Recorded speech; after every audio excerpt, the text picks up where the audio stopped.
I know who I want to get rid of.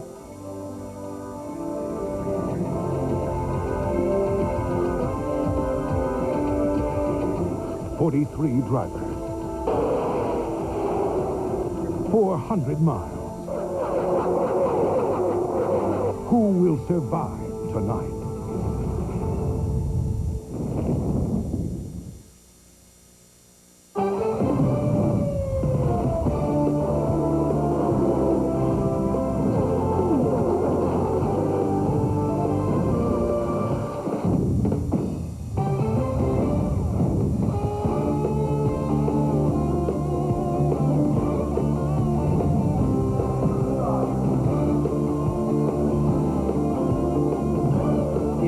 America's biggest 4th of July tailgate party, the Pepsi 400.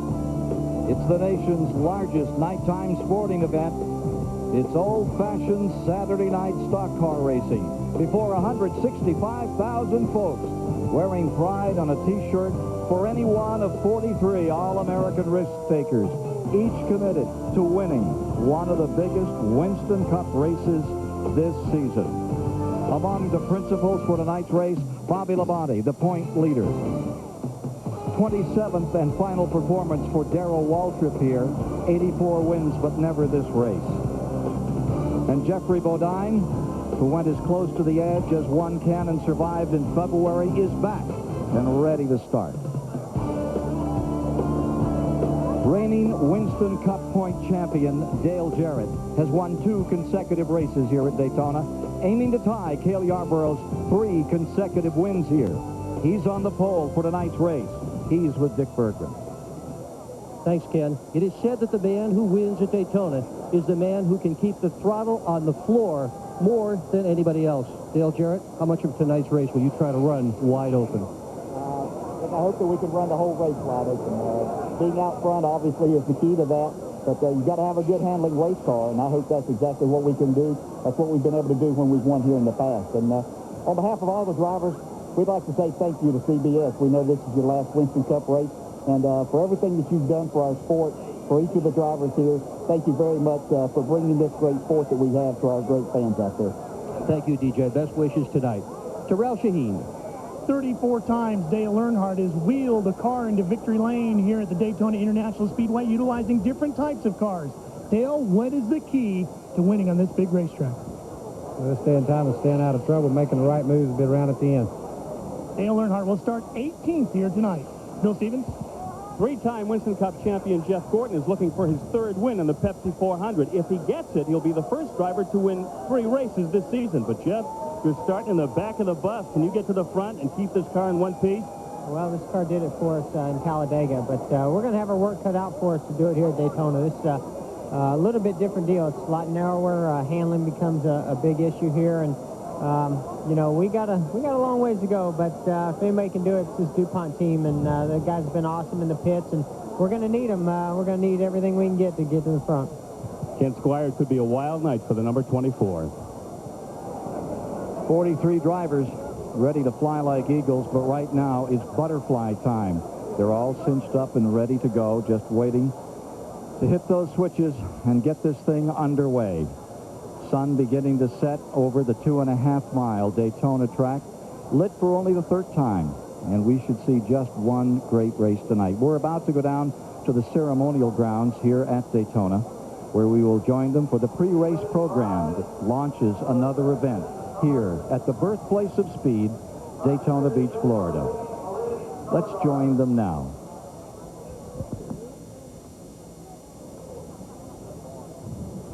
And now, as we are joined by a coast-to-coast live audience on CBS, our invocation by the Reverend Hal Marchman. Let us pray.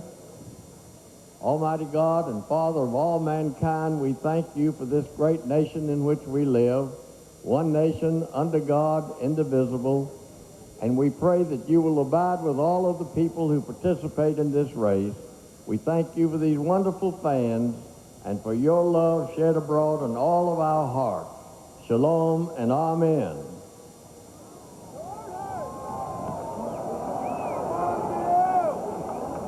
And now, to honor America on this 4th of July weekend, 3-time Grammy Award winner, Trisha Yearwood.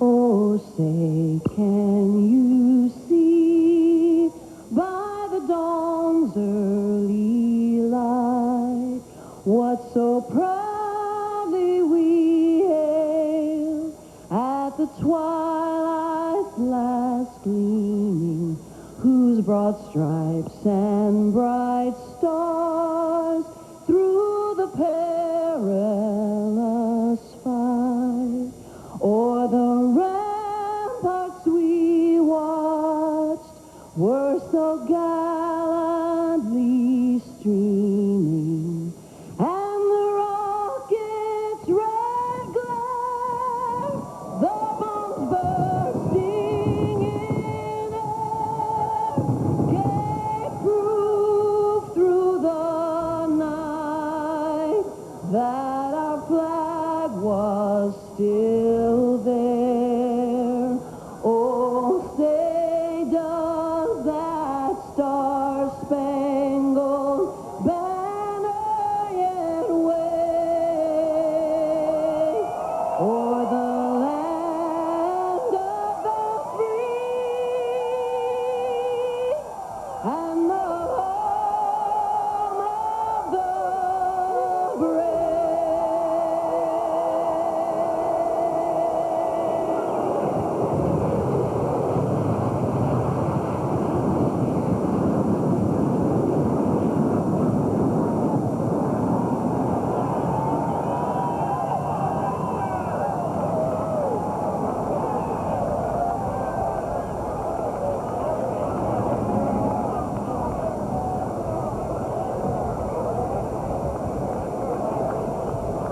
Ladies and gentlemen, that perfectly timed flyover was by 4 F-16 Fighting Falcons from Shaw Air Force Base and the 20th Fighter Wing.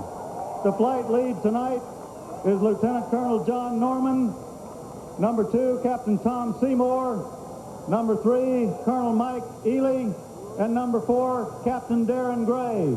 Let's give them, along with Trisha Yearwood, a big hand for a great start tonight.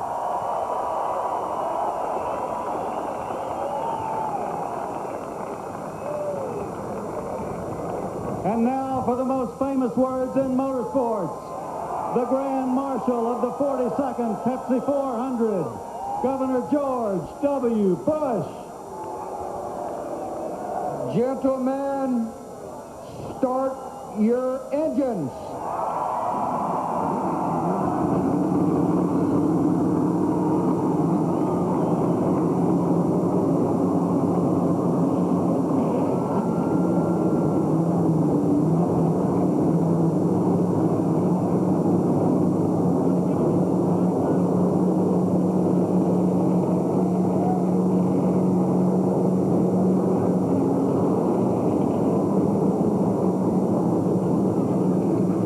Good evening, ladies and gentlemen. Ken Squire here at the Daytona International Speedway. Welcome you to CBS coverage of the 42nd annual $3 million Pepsi 400. We hope you're enjoying this holiday, and we know you're going to enjoy this always dramatic, always spectacular American classic. 43 of the nation's finest drivers who can speed of close to 200 miles an hour in what they consider a sprint event, 400 miles, just 160 laps. This becomes race number 17 of 34, halfway through the $95 million Winston Cup Tour. And a look at the Winston Cup standings is a who's who of U.S. motorsports. Bobby Labonte leads by 67 over Dale Earnhardt, seeking his 8th Winston Cup title. No one's ever done it. Back a little further in the point standings tonight, in 10th spot is Jeff Gordon, who will start 34th in this event. He is a 3-time champion. Matt Kenseth, a rookie, is 13th in points with a win this year. And starting in 14th is Dale Earnhardt Jr., that other rookie who's won 2 events. That point fund alone is worth $10 million to the top 25 Winston Cup drivers. $3 million to the champion, $65,000 even back in the 25th position. So when you see them fall out and come back in here tonight, that's the reason why. Let's go topside to the folks who call the race tonight with Mike Joy, Ned Jarrett, and Buddy Baker. Thanks, Ken, and hello, everyone. We're all kind of on pins and needles with great anticipation for this event because only at NASCAR's two fastest tracks, Daytona and Talladega, do you have this tight pack racing. The field is all packed together, not for safety from predators, because those predators come from within. And Buddy Baker, 1983 winner of this race, when you're back in that pack, how do you get a fast car to the front? Well, you look in your mirror first. You have a bunch of cars with you. You're 3 wide down the back straightaway. You're trying to figure where to go. You know, if you make it 4 wide, you're not going through the corner. All of a sudden, somebody starts to move. You go with him. The cars with you go. It makes a very aerodynamic package. You push that car by. All of a sudden, you have a friend. For how long? Until you find somebody a little faster, and it's all off. Ned Jarrett, two-time champion. NASCAR has mandated engine restrictions at these two fastest tracks to slow the cars. A driver doesn't have the power to pull out and pass. So why are the drivers calling this a chess game? Well, because you have to plan your moves, Mike. You got to plan your next move before you make the move that you're about to make out there on the racetrack. And as Buddy said, drafting is so important on this racetrack, and you got to size up the competition almost in every corner and make moves all over the racetrack. And in that 2 and 3 wide racing, sometimes you do it right, and sometimes you make a mistake. And pit stops are awfully important too. Now, if this race should go green from start to finish, they can make it on just 2 pit stops. But it takes some good planning to do that, and certainly some good work in the pits to get them back out on time. 43 cars are on track on the first of the preliminary laps as we're set to go racing under the lights at Daytona in the Pepsi 400. We'll be back with the starting lineup and the start of the race next. CBS Sports presentation of the Pepsi 400 is sponsored by Pepsi, the joy of cola. The new 2000 Ford Taurus with the advanced personal safety system. And by Route 66, jeans, clothes. It's not Main Street, only at Kmart. Hey, Jim. Now, listen, I got it right here, buddy. It's icy cold and tasting great. Now, come on, Jim. You tell me, is there anybody in this world who deserves this here Pepsi more than you? Hi, Dad. See you later, Jeff. Now, that's what I call motivation. I don't know where she came from. Don't worry, Jeff. There's always Daytona. $10 for lunch? I heard of a guy got a brand new car for that. Sounds like a Darrell Waltrip story. Oh, I swear, it's true. This guy was at the track. He sees this notice. His brand new hot rod, $10. No, it's not a misprint. Stop by and see for yourself. Turns out her husband met this little gal at the track, and he ran off to Tahiti with her. And he told his wife to sell the car and send him the money. No. Now, Kmart. What if your car knew you, anticipated your needs, and then reacted to meet them? What if it could help protect you in an accident with sensors that know where your seat's positioned and the severity of the crash, so the front airbags can react to you? What if it went even further? It's time to stop wondering what if. Introducing the new 2000 Ford Taurus with the advanced personal safety system. Hi, I'm Katie Lacey from Pepsi Cola. Thanks for tuning in to the Pepsi 400 on this fabulous 4th of July weekend. We've been sponsoring this race for 17 years, and each year it just gets better and better. So on behalf of Pepsi, I'd like to wish the drivers the best of luck. And for all you fans, fasten your seatbelts and enjoy the race.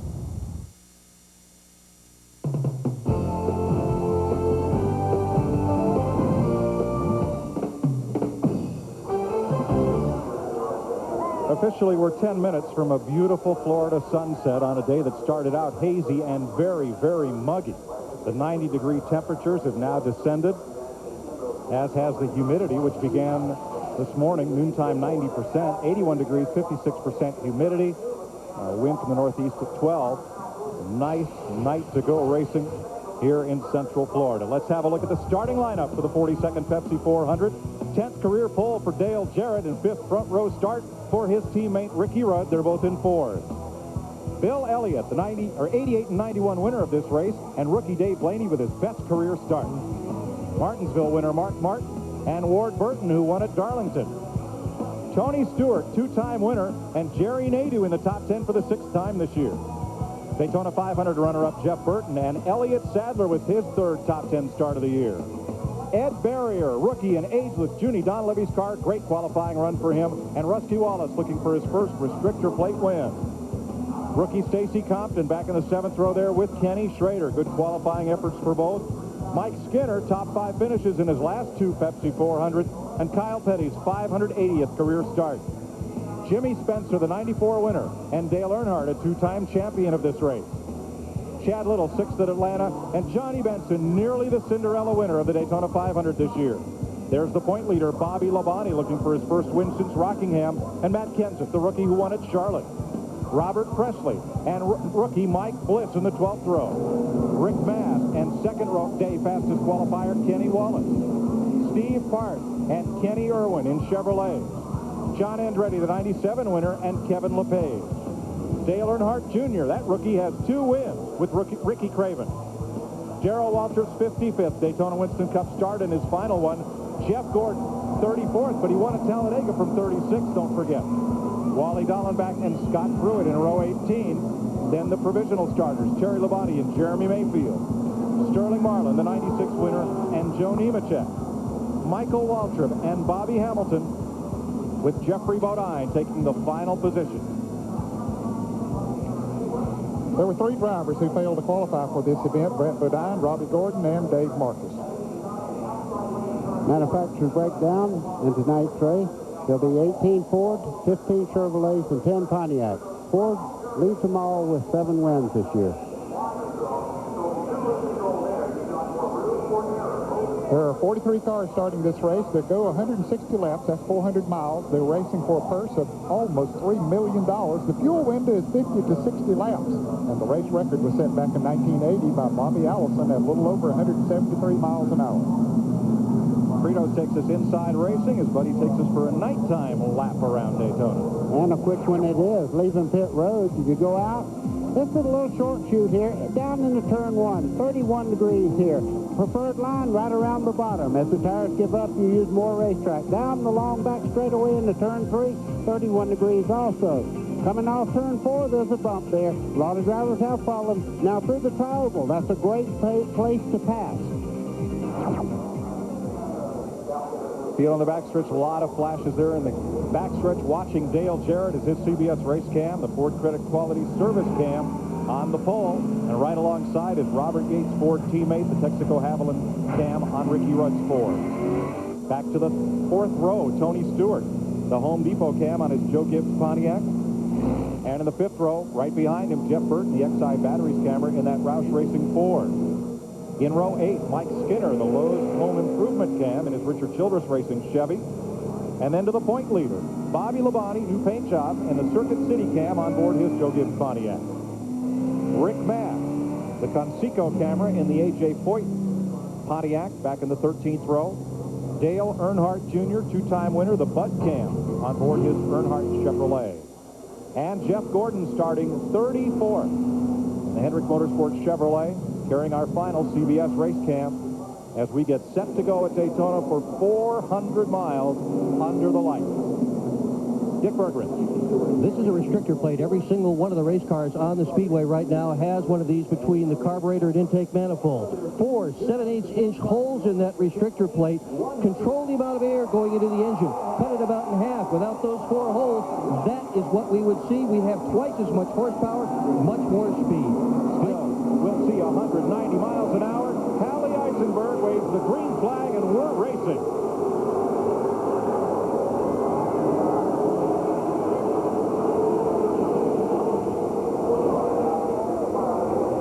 The one thing that Dale Jarrett and Ricky Rudd protected themselves against, a lot of times when the front row goes into turn 1 side by side, that third place man can draft past them as they come off of turn 2, but they quickly got in line, first and second, before they got to that turn to prevent that.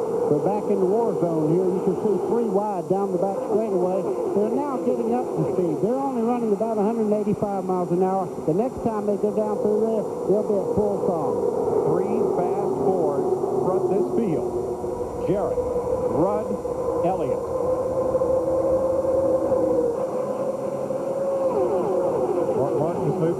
place. And it's double wide from there on back. A clean first lap.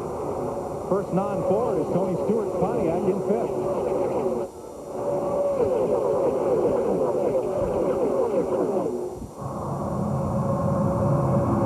Jeff Gordon already up to 23rd after starting 34th. The 9th race of the season that Jarrett has led. Jeff Gordon on the move now, down the back straightaway. He's following Kenny Irwin Jr. right there in the 42. He's looking to the middle part there. Dale Earnhardt just to the left in front. Justin on the right side there, and the John Deere Ford is Chad Little. There they go, 3 wide. Well, that was a pretty gutsy move by Irwin to move up on that inside, or right in the middle of those cars. Well, Jeremy Mayfield almost makes contact there. That was contact. Look at how much those cars dance around. You think they're stable? Think not. Look at this. Jeff Burton down on the inside, maybe 3 wide on the inside of Tony Stewart. Bill Elliott up on the outside. Jerry Nadeau in the 25 there in the middle there, just for a second. See, the number 2 there, that's a different paint job. You'll have to get used to looking at Rusty Wallace. Solid blue car with flames down the side. He's been very quick in practice here all week. Patience? Heck, I want to pass something. Oh, yeah, you get in that draft, and it just feels like you picked up 100 horsepower and said, man, I can go. But you get up there, and sometimes you can't. 2 laps ago, Bill Elliott was 3rd. Last lap, he was 5th because he's on the outside lane. Now, 6 cars have drafted by him on the inside. He's trying to get down there. He's hoping somebody will come up down that outside that will help to give him a little bit of a push. But so far, the inside lane is the fastest. There's Elliott, top through, leading that second lane. Boy, and Jeff Gordon is absolutely flying around the top part of the racetrack as we watch the groups. Now they're making 2 lines, and when they get this filed out, the outside line can run just as fast as the lower lane. The 12 of Jeremy Mayfield from 38th to 19th place in only 3 laps. Wow. Tell me you can't pass in restricted plate racing. There's Sterling Marlin in the 40 right in the middle part of the racetrack now on the bottom lane there. He's moving up quite a bit right now also. Bottom of the screen. There's Mayfield right off the bottom. Gaining positions as quickly as Gordon. Gordon on the outside there looking at the Mike Bliss car, taking the high line around the racetrack. He has Kenny Wallace just behind him in the 55, but look at Sterling Marlin come up through the middle there. He is flying up through there. And Jeff Gordon really in that 24 car is riding that high rim, buddy. That's hold your breath racing. Look at Mayfield down on the inside of the racetrack. I was just thinking to say, don't do that. That's Johnny Benson in the number 10 car there. No sponsorship on that car in this race. Now the low line so far is the fast way around. Why? While the tires are cool and before they get heated up too much, it's the shortest way around for one reason, but also the tires get heated up. I'm sorry, I got excited. Tony Stewart was on the flat part of the racetrack through the tri-oval here. I thought he had just made a rookie mistake, but it got him second spot. You think you're excited? How about Ricky Rudd, who was alongside him when that happened? And Bill Elliott just came right along with him. You see Ricky Rudd dropping back now. He's decided maybe I don't want to bump fenders right at the moment. Well, he got up there in that outside lane and couldn't go. I think he lost his momentum when Stewart got down the inside and bounced up off the flat. What he did was what a lot of drivers that have experience do here. He gave that kid a break and let him get back up on the racetrack because that could have been a big wreck. 6 laps complete this time by, and we're still holding our breath. Upper left of your screen. Those boxes in green are drivers that gained a position the last lap. The driver in red lost a position the last lap. Still 3 wide in the middle of the pack. Good advice. Starters doing a lot of talking. Dale Earnhardt Jr. way up high. That's his barrier. Now, he rolled out the throttle there. Had he not done that, barrier would have come across. That would have been a big wreck. He's learning every race he runs now not to stick his nose into problems like that. The front 8 cars have pulled off single file, and this is the battle behind them. They're still 2 and 3 wide right in the center of that path off turn 4. Don't make me wrong. There he goes, right up through the middle, riding with Dale Earnhardt Jr. 190 miles an hour, side by side, going right down the middle of the racetrack. and picking up a lot of position. Now, oftentimes, the driver in the middle would get squeezed like a hot dog out of the bun and squeezed back. Not tonight. Well, what he has is Dave Blaney there in the 93. He's drafting up on him now. He'll look like, oh boy, they're both drafting down through there. What you try to do is get real close and actually touch the car in front of you. If you can get close enough, it'll pick both cars up about 200 RPM.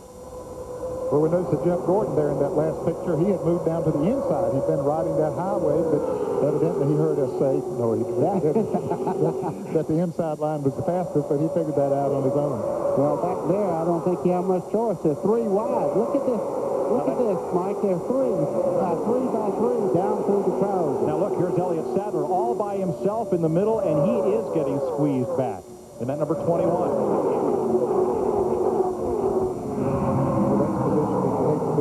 They just voted him out of the draft, Ned. Yes, they did. He's moving back, and his father will tell him, okay, you got an opening here until you get there. There he's up there behind the 18 car, Bobby.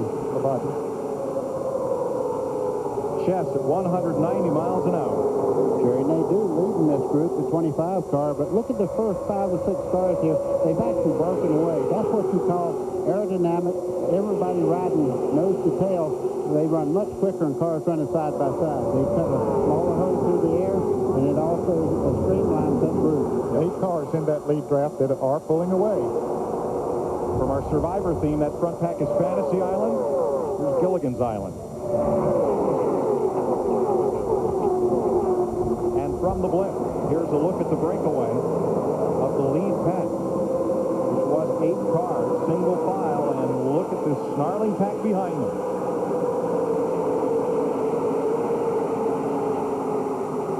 1.3 seconds. Goes back to 8. Ricky Rudd is about to fall off the draft of that lead group. I'm a little surprised. There he is back there, but you see how far he is back there. So he's losing a little bit of ground to the lead. Well, oh, one car bounced. I believe he did touch the wall. Toward the back of that pack, Bobby Hamilton looked for a little scrape on the right rear corner. He got it straightened out right away, but that was close. Now, talking about what Ned was just referring to, the 4 car does not seem to have any damage to the right side. I don't see any smoke trailing it. So if he did hit it, it just maybe flatten the side a little bit. Tense moment for Hamilton. He's toward the back of that second pack. Steve Park trying to pull Scott through it. And Kevin LePage along. There's Ricky Craven and Kyle Petty in the 44.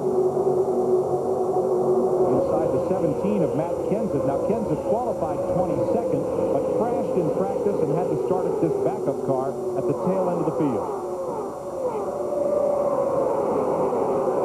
They're running laps faster than Dale Jarrett qualified for the pole. And I'm noticing some of the cars are not able to keep up with that front draft right now. Ward Burton's starting to fall off the group. The 28 car there, Ricky Rudd's dropping back a little bit, but back here the war continues. Pit road, Ralph Shaheen. Mike, one of those cars that is slipping back is the 28 of Ricky Rudd. Started on the outside of the front row, back to 8th. I just talked to his crew chief, Michael McSwain. I said, Michael, what's wrong with the car? He says, nothing but horsepower. Rutke's got his foot to the floor, and he just can't hang on to the draft. I can't build any more horsepower now. Dick Berggren? Well, everything's going well for Dale Jarrett. You know, he won the Daytona 500, won the pole for that race, led the most laps. This is not the same car. Daytona impounds the car that wins the Daytona 500 every year, puts it in Daytona, USA, a museum, so they had to build this car. They built it as close to that winning car as they possibly could, brought it to the wind tunnel to test it, brought it to the racetrack to test it, in an extraordinary effort. It is paying off tonight. To Bill. Well, Dick Berggren, Bill Elliott is driving the car that he did not race at Daytona, but not because that one's in a museum. It's now the backup car. This car is a new one. And right now, Bill says he can drive it just about any place on the racetrack and keep pace. By the way, the car he drove in Daytona was Mac Daddy. This one they call Mac Mama. Okay. Ford, Pontiac, Ford. As Dale Jarrett leads Tony Stewart and Bill Elliott. Fords of Jeff Burton and Rusty Wallace, 4th and 5th. We complete 13 laps at Daytona in the Pepsi 400.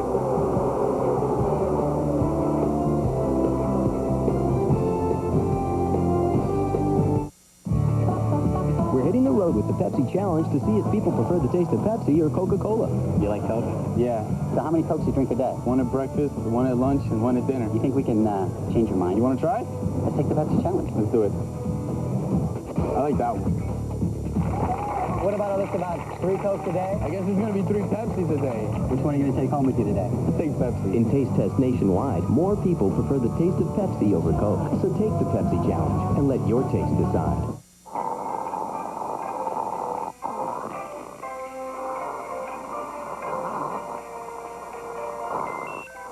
Now you can receive a short text message over the internet.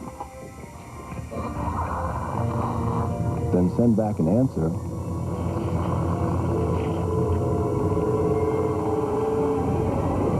Or simply type in one of your own. Introducing two-way internet messaging, only from Nextel.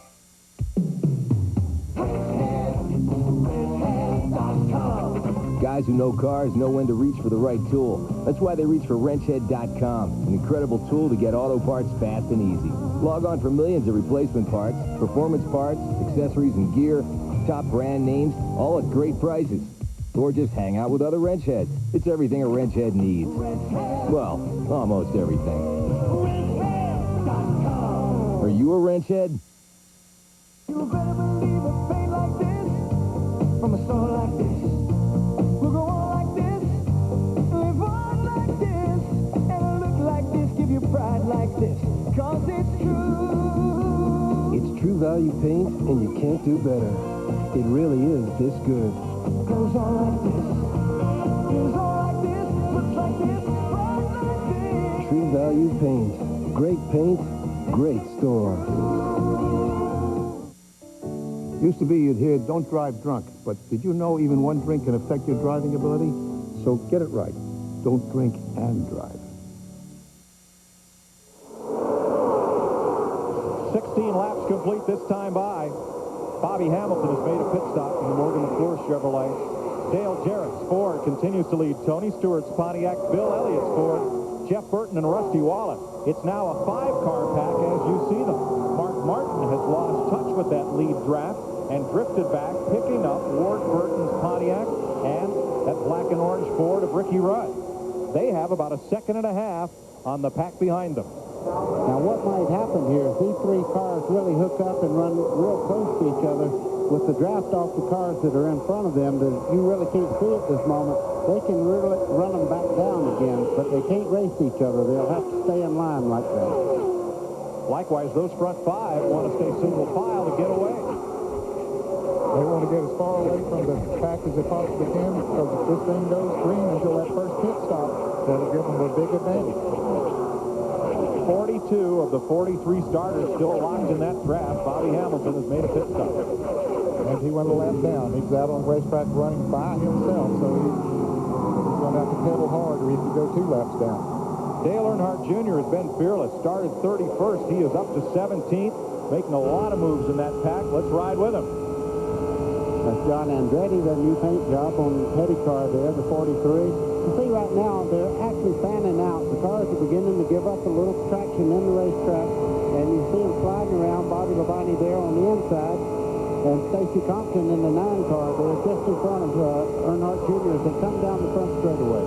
New paint job for Labonte on that back bumper. Those aren't scratches. Those are baseball stitches. It's a baseball-themed paint job on his Pontiac.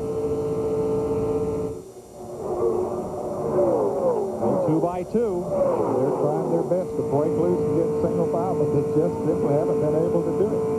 Looking back from our Circuit City cam on board Bobby Labonte, that's Stacy Compton. Next year he'll drive a Dodge, number 92 for Mark Melling's team. I'm sure that once Bobby got in front of him up the line, he said, come on now, come on, get up on my back bumper and let's see if we can't pull away from this crowd. A pack of 5, a pack of 3, a group of 4, a twosome, table for 1. And they're beginning to single out back through the pack as the tires get heated up. There's the second group at the bottom of your screen. Mark Martin with Ward Burton and Ricky Rudd. Then here is the group of 4, Schrader, Earnhardt, Nadeau, and Mike Skinner. And they're making great time right now. I think they're running laps just as fast as the leaders. Everybody's pretty much stabilized in groups right now, and it'll take these guys the minute somebody flares out and starts racing, they'll either gain or lose in a hurry. Pretty much single file down through the top 25 or so. Up front, it's a Ford in front, a Pontiac, and then 4 Fords. Do the Fords have an advantage in qualifying? 8 of the top dozen. Do they have an advantage in the race? It's awful early to really make a decision on that. What we have right now is cars that are really fast, and they proved it in qualifying. They haven't got to the point where they burned off a lot of fuel and all started wearing the tires out where the cars lose grip in the corner. After about 30 or 40 laps is when you'll tell how the handling is on the race cars. A 22-gallon tank full of that $4.50 a gallon gasoline. You thought your pump price was high? Try this 110 octane 76 stuff. That'll last you about 50 to 60 laps here. And that's a lot more than they normally get on unrestricted tracks. The restrictions that they put on, the Dick Bergman showed you that plate that goes on the carburetor doesn't pull near as much fuel through there, and as a result, it doesn't burn as much.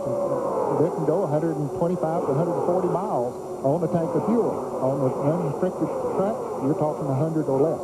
Now, about 4 laps ago, Mark Martin drifted from the lead group back to head that second pack. Let's go to his pit. Dick Bergman. I just talked to crew chief Jimmy Finnegan, asked him what was going on. He said, nothing, we just can't keep up. But then we heard Mark on the radio and the adjustments he has called for if they next pit suggested his car is running a little loose. Tail end's trying to come out. The 22 of Ward Burton, on the other hand, has exactly the opposite problem. Nose is pushing out toward the wall. He wants to adjust it on the next pit stop.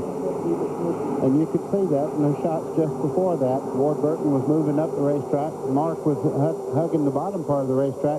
And to really catch that front group, what they're doing, they're catching them very slowly. They're reeling them in there. They are, moving them closer every lap.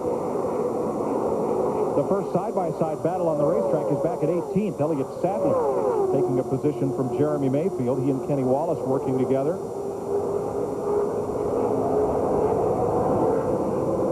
Terry Labonte on the move on the high side. Michael walks down the inside. Here's the Elliott Sadler car, the number 21 down at the bottom of the racetrack. Jeremy Mayfield's going to get that position back. Yeah, Jeremy got very, very loose a while ago coming off turn 2. I watched him. He was looking in the infield. It was that far sideways. Great piece of driving to get that car back straight. But Jeremy he lost about 5 or 6 positions getting it back straight. 190 miles an hour, flat out, foot on the floor, all the way around. 22 laps, break that 23 laps. Now complete. Here's Ken Squire. If you're one who plays the numbers, consider this. This race in 41 previous runnings has only been won 4 times from the pole. The hot number to start in would be position number 3, where Bill Elliott started. 6 times they've had a winner from there. That's the most. Elliott runs in third behind Jarrett's Ford and Stewart's Pontiac. We're early in the game. 23 of 160 laps complete. CBS Sports coverage of the Pepsi 400 continues after this message and a word from your local station.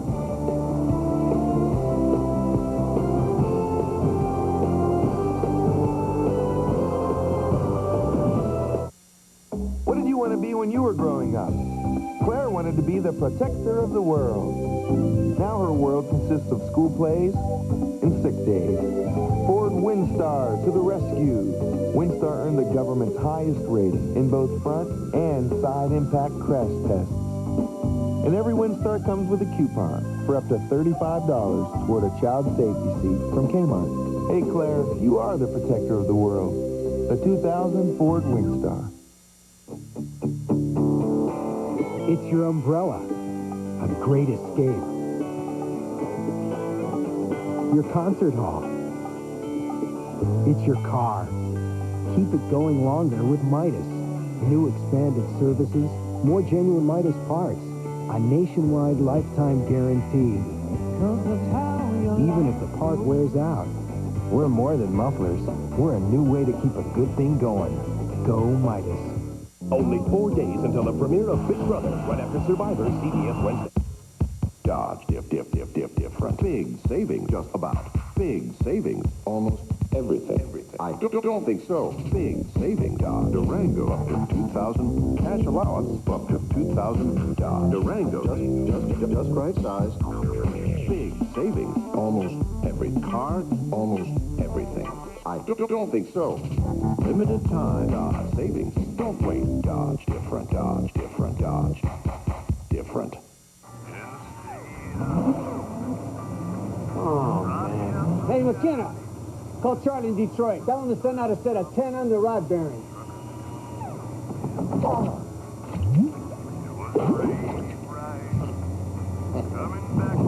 Need a number? Just dial 411 for local and national directory assistance. You don't even need an area code.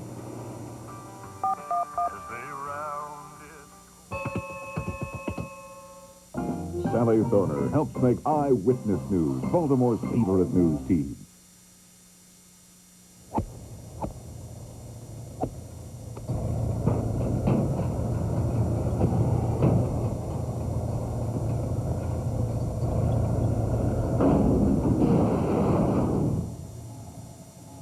Oh, not again.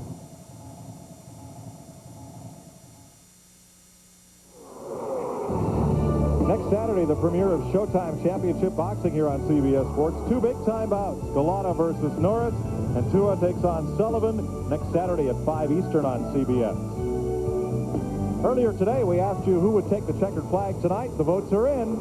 You folks thought Dale Earnhardt's going to win tonight's Pepsi 400. For complete poll results, click on Auto Racing at cbs.sportsline.com or on AOL, hit keyword CBS Sportsline. Well, your pick in the poll, Dale Earnhardt currently runs in 9th position. At 27 laps, we're caution-free, no pit stop, save for Bobby Hamilton. Dale Jarrett's fourth from the pole. Continues to lead Tony Stewart's Pontiac, Bill Elliott's Ford, Jeff Burton's Ford, and the Ford of Rusty Wallace. A little further back, Mark Martin, Ward Burton, Ricky Rudd, Dale Earnhardt, Bobby Labonte. Look at Bill Elliott rim riding up way up on the top part of the racetrack. There's one or two things to make him do that. Maybe running real close in the draft there, down the straightaways, is running the temperature up because they do block up the nose with a lot of tape there to make them more aerodynamic and have more downforce. He may be getting air in, and he pulls right back down and drafts with them as they go through the straightaways. And it looks like he's trying to move on the inside of Tony Stewart, but he doesn't have any drafting help. But he might have done it to get a good run, too, buddy. And now they broke away a little bit from Jeff Burton. As we mentioned before we went to commercial that Mark Martin and his group were gaining on this front group. Well, they stopped gaining and started losing since then. Well, they may gain a little here because Stewart is getting a little racy on race leader Dale Jarrett. Now, a couple of laps ago, Stewart backed up about 6 car lengths from Jarrett. Jarrett eased into turn 3 to keep the two of them close. Last time going into 1, the fastest part of the racetrack, Stewart had a look to the inside, but Dale Jarrett's number 88 had the low lane covered. I think Dale right now is trying to find a place that his car is pretty happy at. This end of the racetrack, he runs right on the yellow line, right on the bottom. The other down in turns 1 and 2, he's looking for a place that he likes to run the car because it's not real comfortable down low. Go back to 9th place. There is Dale Earnhardt leading the Winston Cup point leader, Bobby Labonte. The two of them are locked in this fight for the championship. Two of many, but they're at the top of the heap. Ralph? Mike, he's running with Bobby Labonte right behind him and Johnny Benson in the white number 10. Now, what these three drivers are doing, playing a little bit of leapfrog as we go on board with Bobby Labonte right now. Bobby was leading early on in this group. They found out that Dale was a little bit quicker in front, so Dale moved to the front. He's trying to pull the crew through now. Whichever one of these three cars is the fastest at the front, that's what they're going to keep doing. They're going to time each other, find out which car's in the front, and with the spotters are going to work together to find out which group is quickest. Dick Berggren? Well, Jeff Gordon is definitely having his problems tonight. Right now, he is running in 27th spot. He has moved up further, but he's dropped back, and the crew says it is just the draft. He has had a tough time here at Daytona, finishing 38th in the 500, 21st in this race last year. They are struggling right now. To Bill. Ned, you mentioned earlier it would take some laps for these guys to figure out just how good their cars would handle. Well, Bill Elliott started with a great car. It's now become a good car. He says it's tight. Coming off of the turns, he'll have to make some adjustments when he comes in for his first pit stop. But that's why he's running probably in that high groove, is because the car is tight. He can run up there and free it up just a little bit. You're exactly right. Jarrett, the leader, 88. The Robert Yates Ford, the Joe Gibbs Pontiac, number 20. The orange and white car is Tony Stewart. And in black, yellow, and red, Bill Elliott's Ford. Next year, Elliott goes to Dodge with Ray Evernham. So this is his final Daytona try to win in his own team. And I'm sure he would like to pull that off tonight, and he's in a good position to do it. Now that group in front has become a foursome, as Rusty Wallace has lost that draft up front, and he is backed up now to Mark Martin and the group that is running back there. Well, up front, Ned, they're averaging for this race 186.3 miles per hour. They're not waiting around. Yeah, and one thing you have to remember now, everybody's saying all the Fords are just dominating, but the second place car right now is Pontiac. So it has a lot to do with the balance of the race car and the way they handle it in the draft. Apparently right now, Rusty Wallace's car won't turn like he wants it to, and he's dropping back.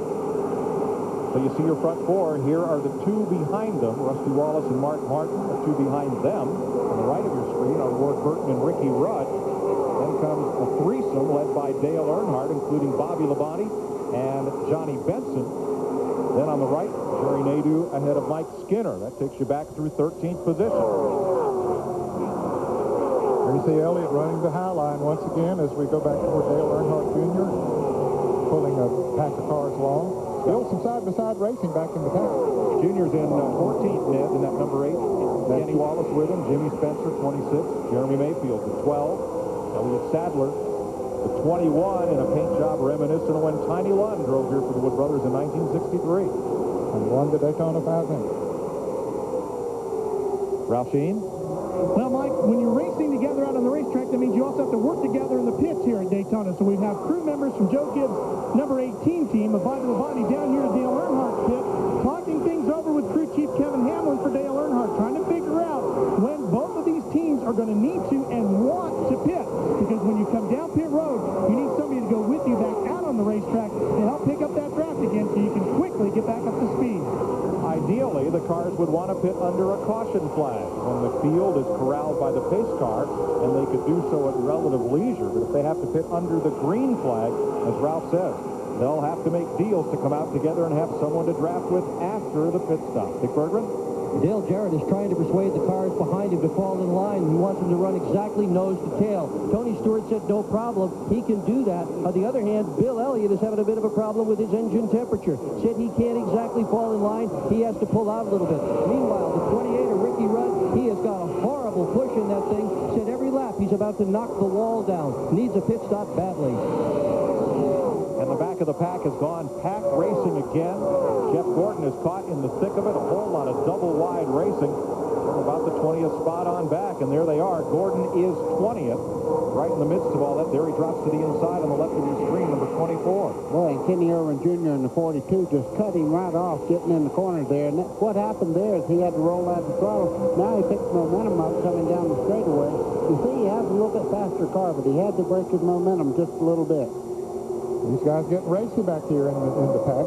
We see Jeremy Mayfield. He's outside of Jeff Gordon right there in the 12 car. We mentioned early in the race that he'd gained a lot of position just in the last 3 or 4 laps. Mike, he got up there to a certain point, and apparently his tires got heated up and the handle went away on the car. So he's been pretty stable back there since then. Yeah, he's drifted back to 21st position, Ned. And of course, 21st could be 28th or 19th 1 lap from now in that pack.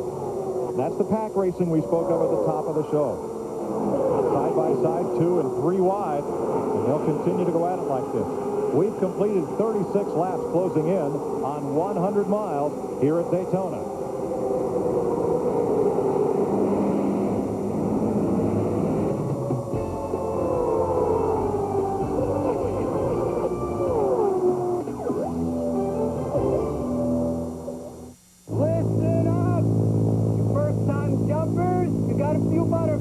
That's okay. Follow my lead and enjoy the ride. Oh, by the way, there's ice-cold Budweisers waiting back at the ranch.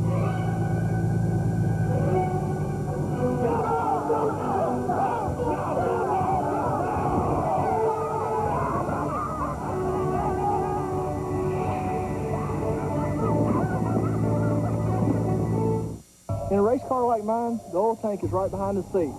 When the oil gets hot, you know about it. In California, the oil temp gauge is pegged at 340 degrees.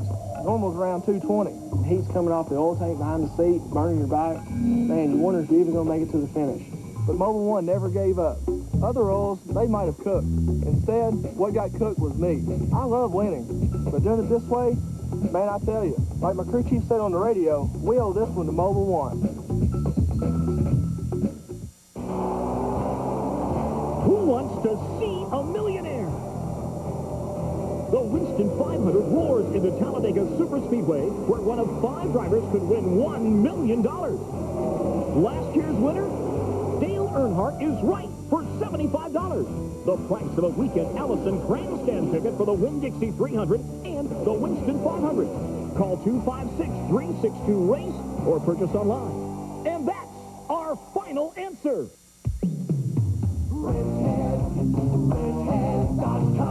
When it comes to getting the right parts fast and easy, guys who know their way around under the hood always turn to their best friend, wrenchhead.com. The place to buy auto parts online. Log on for millions of replacement parts, top brand names, performance parts, accessories and gear, even hard-to-find parts. Or just hang out with other wrench heads with wrenchhead.com. Getting the right part is a snap. Are you a wrench head? Budweiser, the official beer of NASCAR, proud sponsor of the Bud Pole Award, given to the fastest qualifier at each NASCAR Winston Cup event. At the season's halfway, Rusty Wallace has captured 6 Bud Poles. Dale Jarrett won his 3rd Bud Pole Thursday night here in Daytona with a speed of over 187 miles per hour. Since 1979, Anheuser-Busch has awarded more than $7 million as the title sponsor of NASCAR's Bud Pole Award program. 40 laps, 100 miles, and Dale Jarrett, your pole sitter and race leader, has just set a Pepsi 400 record. In 1964, Richard Petty led the first 39 laps of this race. Nobody had ever led the first 40. Jarrett's done that. Tony Stewart behind him in a Pontiac, Bill Elliott's Ford. There's your 3-car lead trio. And behind them, Jeff Burton, Rusty Wallace, Mark Martin in Ford, Ward Burton's Pontiac, Ricky Rudd's Ford, Bobby Labonte's Pontiac, and the first Chevrolet is Dale Earnhardt in 10. Still some good racing going on back in the pack. 75 car is Wally Dallenbach. There's Robert Preston, car number 77, down on the inside. Just on the outside there in the 5 car, Terry Labonte. And Labonte has come up from 37th starting position. A 12-spot gain.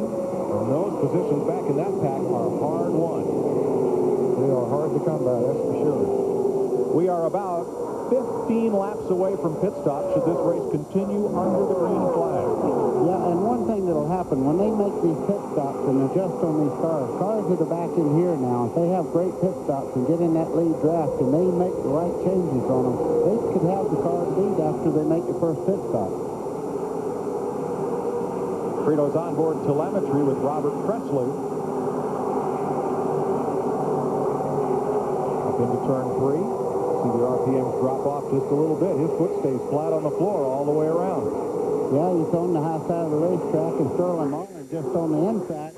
Let's see where he runs down the front straightaway here. I see 188, and you notice the RPM way down. That's because they restrict the air and fuel through the carburetor, so there's no point in turning RPMs because it don't make any more horsepower if you do turn it up. It would be like you trying to breathe through a straw. That's what the engine's having to deal with those restrictions. They are NASCAR mandated to limit the speed on their 2 fastest tracks, Daytona and Talladega. Average speed at 100 miles, 186.3. That's the average for 100 miles. That speed would have been good for 5th spot on the grid in qualifying. Here are the leaders. That foursome still there. Jeff Burton has dropped back a few times, but he's always been able to catch back up. Just like Bill Elliott. He goes way up the racetrack in the corners, loses 4 or 5 car lengths, and then down the straightaway, runs them right back down. He's running the high line coming off of turn 2 in particular, and that really gives him a run down the backstretch. Barry McReynolds on the left, the crew chief for Mike Skinner with his car owner Richard Childress and a representative of the Bobby Labonte team. Kevin Hamlin, Earnhardt's crew chief on the right. What was that conversation about? Well, what they want to do is if they do a green flag stop, they want to come in with somebody they can draft with, and it's so important. It's like a half a second around the racetrack if you have help. And Labonte was running 9th, Earnhardt 10th, and Skinner 12th. That's why they were all together. Ralph? Well, Mike, the gentleman who's from Bobby Labonte's crew, too, is Mark Cronquist. He is the head engine builder for the 18 car, so nobody is going to know the fuel mileage guy that put the engine together.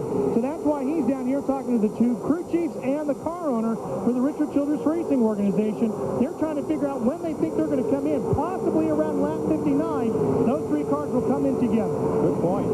Now, right behind Bobby Labonte, who you ride with, is Earnhardt. Behind him is the white car of Johnny Benson. Remember, Benson leading with about a half a dozen laps to go in the Daytona 500, and those three fast Fords gained up on him and stole the show. Benson found a sponsor, but this week those sponsor decals came off.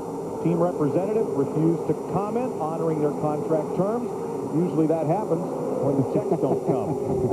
So they are sponsor hunting to finish out the rest of the season for Tim Beverly's team.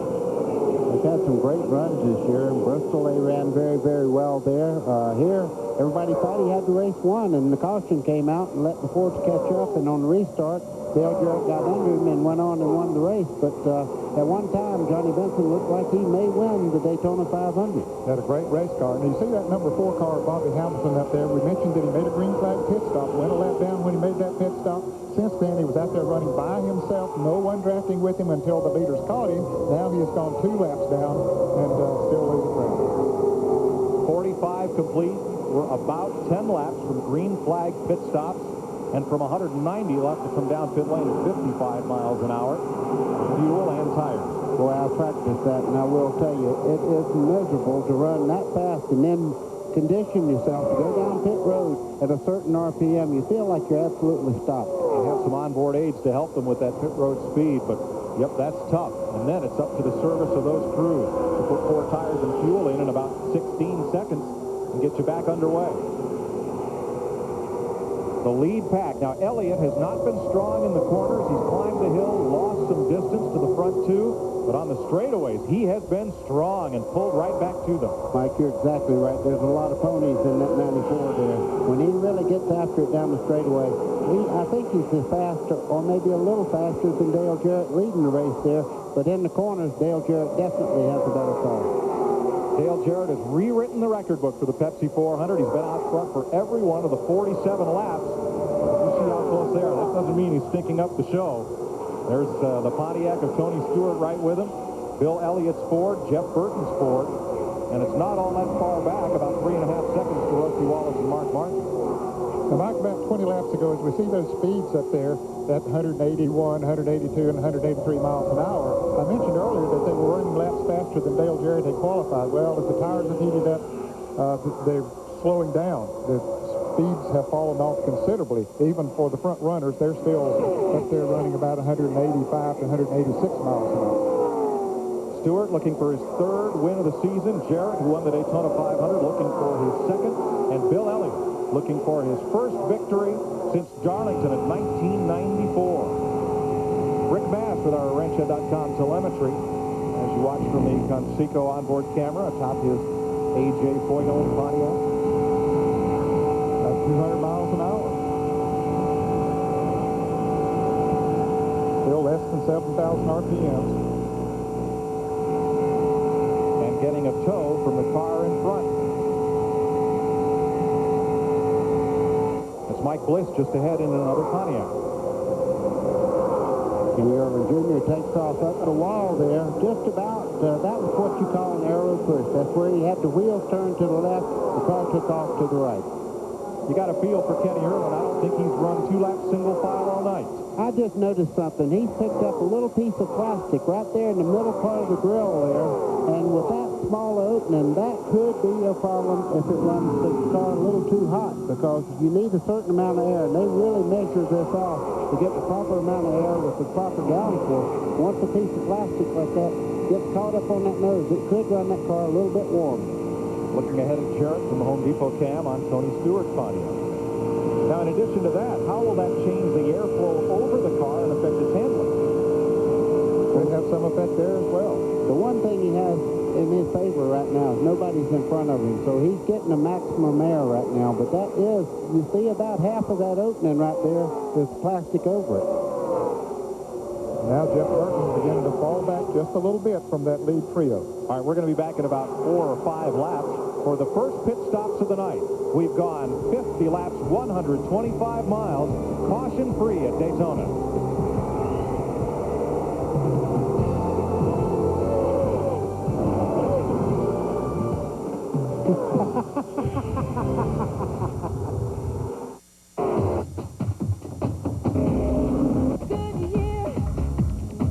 Wallace for the new Goodyear Eagle #1 NASCAR tire. The only tire with the official NASCAR logo. Its aggressive tread design gives you traction for responsive acceleration and cornering. You get Eagle performance NASCAR style. Only from Goodyear.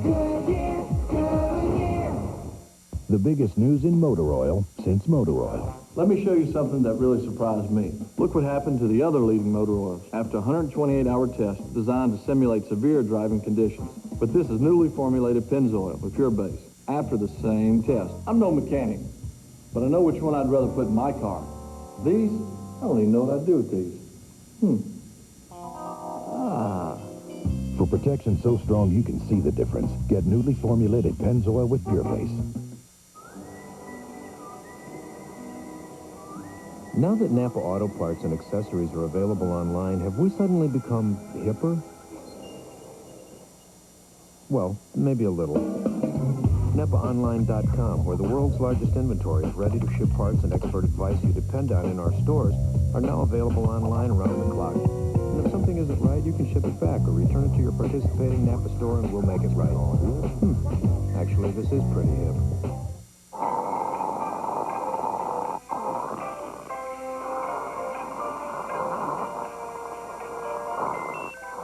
Now you can receive a short text message over the internet. Then send back an answer.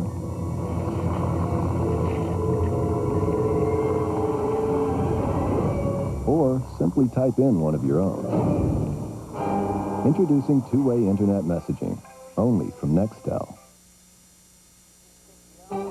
This CBS Sports Race Summary is sponsored by Nextel. How business gets done. After 51 laps complete, 127.5 of 400 miles, just 1 leader, setting all kinds of records here. Dale Jarrett, an average speed of 186 miles per hour. The record for 400 miles. Bobby Allison, 1980 at 173 miles per hour. One car in just a little bit of trouble. That was the Hamilton car, and caution is now on the track for debris as we get to lap number 54. Back to Mike Joy. Thanks, Ken. The safety crews have their lights on over in turn number 2. Apparently something off one of the cars as we watch from high above. These pictures from the Goodyear Blimp Stars and Stripes. A 75-year tradition continues as Goodyear's fleet of 3 domestic and 4 international blimps provide service at major sporting events. The aerial ambassadors from Goodyear.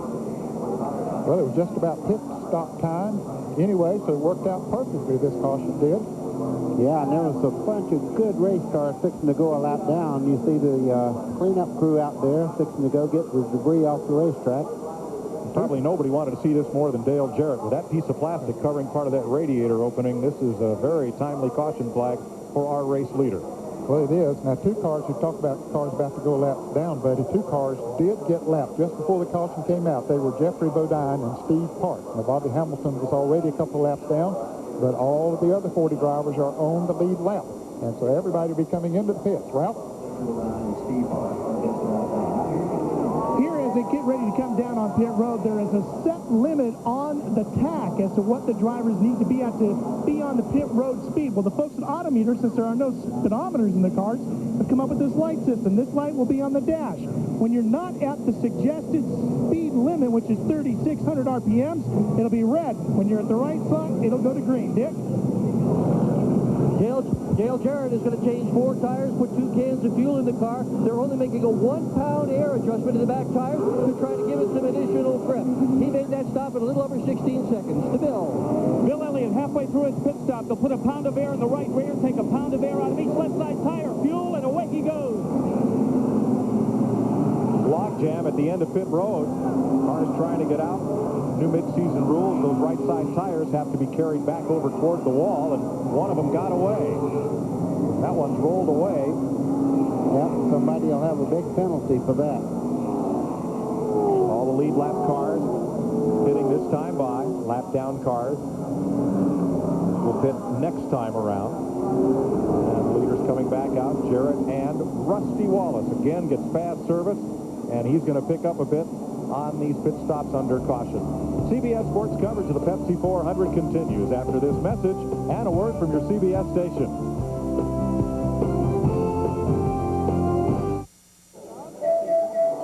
Okay, DJ, I'm ready for you. What's the game? I'll see boomerang. Boomerangs? Heck, I prefer football. So what are you doing here? I came here for the big juicy steaks. How about you? I want that shrimp on the barbie. Now let's go eat.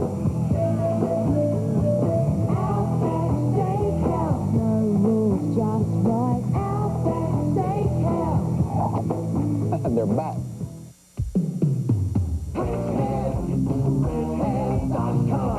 Guys who know cars know when to reach for the right tool. That's why they reach for wrenchhead.com, an incredible tool to get auto parts fast and easy. Log on for millions of replacement parts, performance parts, accessories and gear, top brand names, all at great prices. Or just hang out with other wrench heads. It's everything a wrench head needs. Well, almost everything. Are you a wrench head? A cop suspects her own son of murder. 48 hours Monday. What does the biggest inventory of Fords on the East Coast right here in Baltimore mean to you? Exactly what you're looking for. Koons is America's auto store. And when you're talking Ford, you're talking Koons in Baltimore. It's about living. It's about your family. It's about your memories. Capture your world at Ritz Camera. Get Minolta's Maxim STSI with quad array 28 to 80 millimeter zoom lens for only $349.95. And Ritz will give you replacement film forever.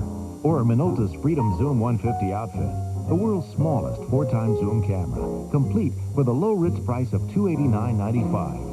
Ritz Camera, capturing the world's memories.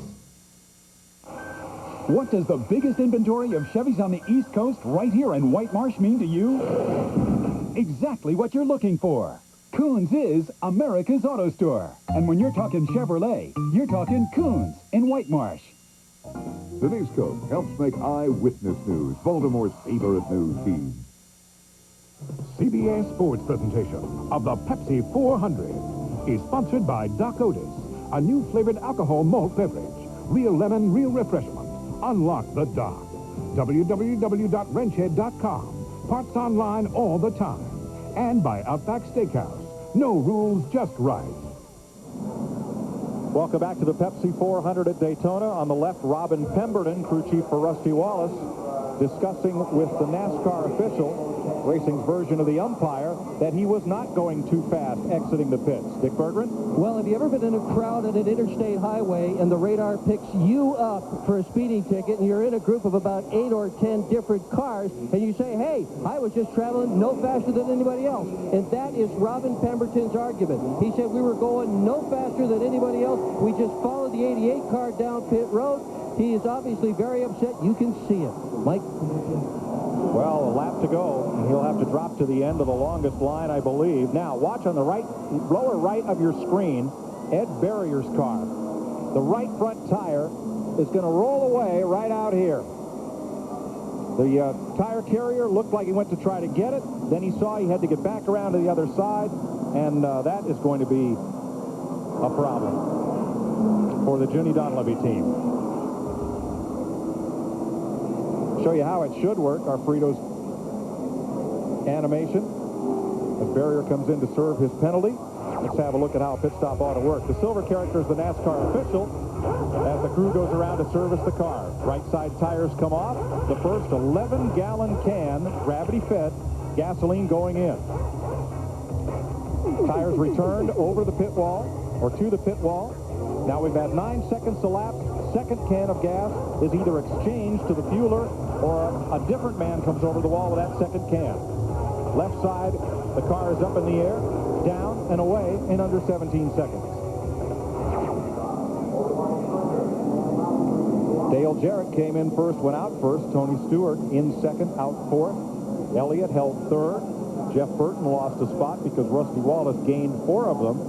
But as Dick pointed out, a penalty for Wallace for being too fast exiting the pits down pit road.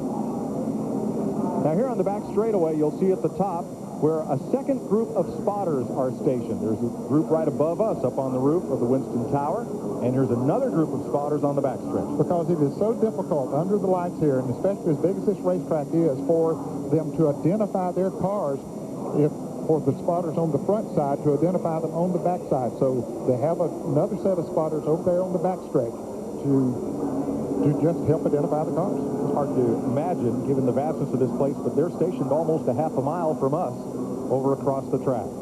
You know, somebody had a killer stop that time with Jeff Gordon. He's all the way up to 9th spot now. And with the penalty to Wallace, he'll move to 8th, Buddy, for the restart. Jarrett's Ford, Bill Elliott's Ford, Tony Stewart's Pontiac when they come down. Here's Bill Stevens. Mike, one of the things we may want to watch on the restart is how Bill Elliott can get up to speed and stay there. The temperature in his engine went way over 250 on the pit stop, but then went back down again when he got up to speed, but he did tell his crew he's concerned. Back under green after 4 caution laps, debris in turn 2 and pit stops by everyone. So they're good to go another 53 to 55, and maybe some of them even 60 laps before they'll have to come in again for fuel.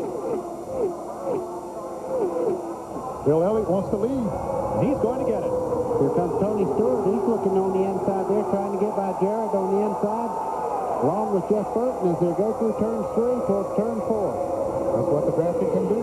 A couple of cars hook up together and got a run on DJ, and he's falling back. He has no friends. No friends out there. Mark Martin goes by.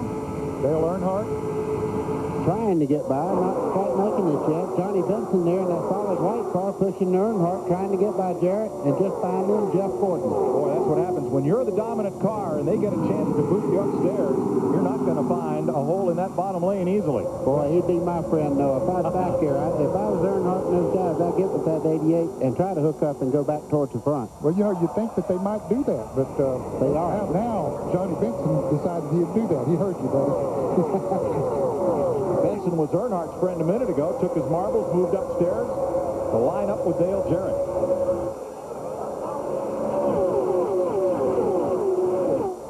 Jeff Gordon up and in that pack now. Remember, he went to Talladega from further back than he started tonight.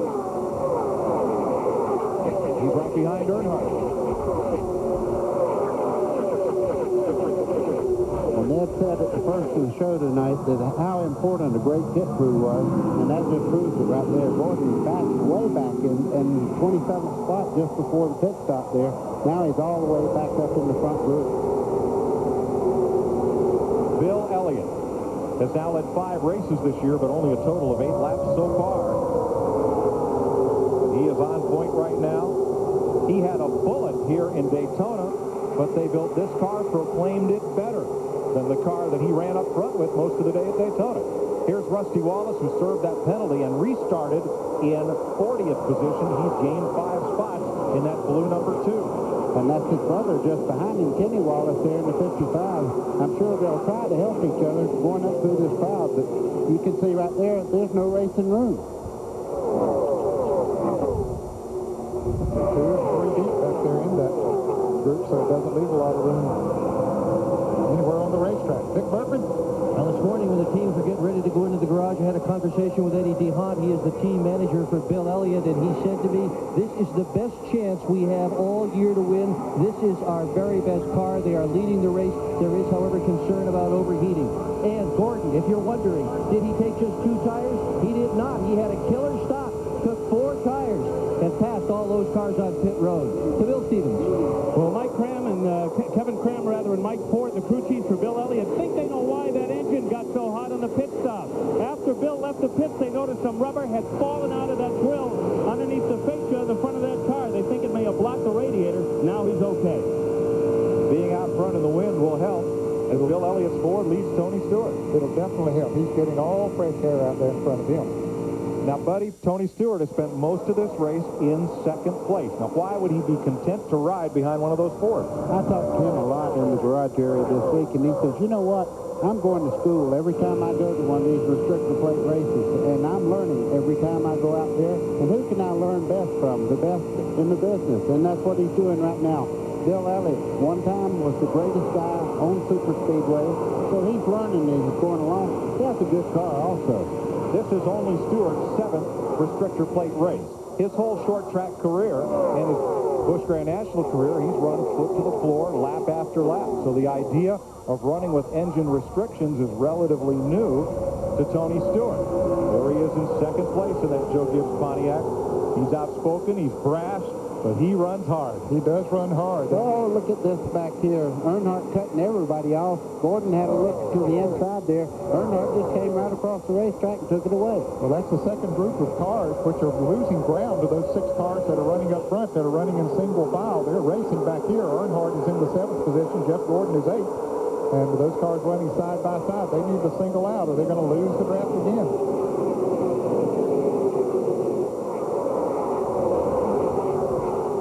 Tony Stewart in 2nd place behind Bill Elliott. As we mentioned, restrictor plate racing is somewhat new to Stewart.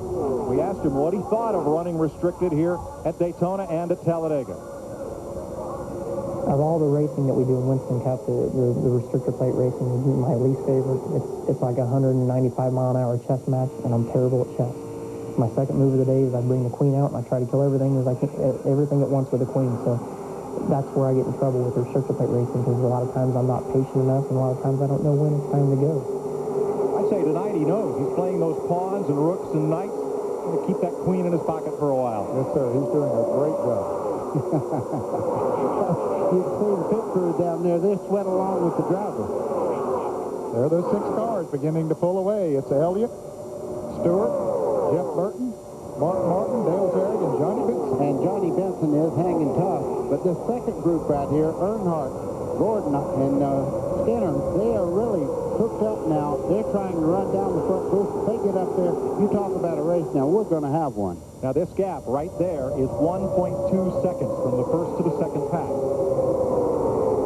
That's about a football field.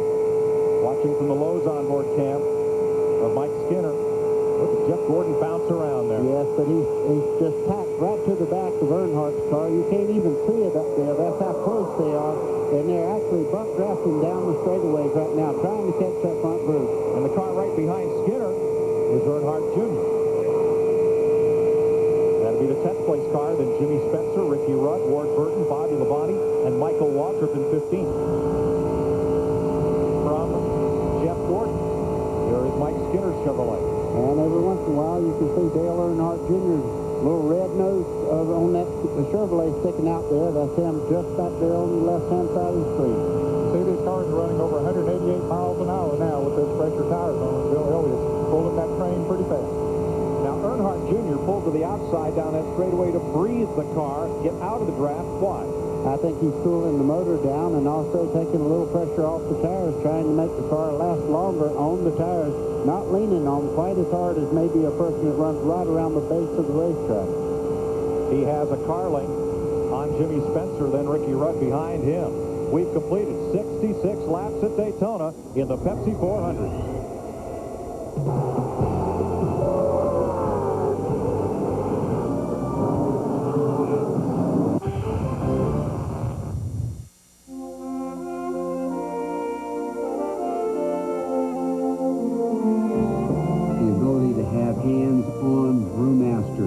Working with the finest ingredients in the barley fields and in the hop fields, everyone has a genuine passion and commitment to upholding the highest standards. Quality, freshness, attention to detail. Blend those things and you have what Budweiser is all about.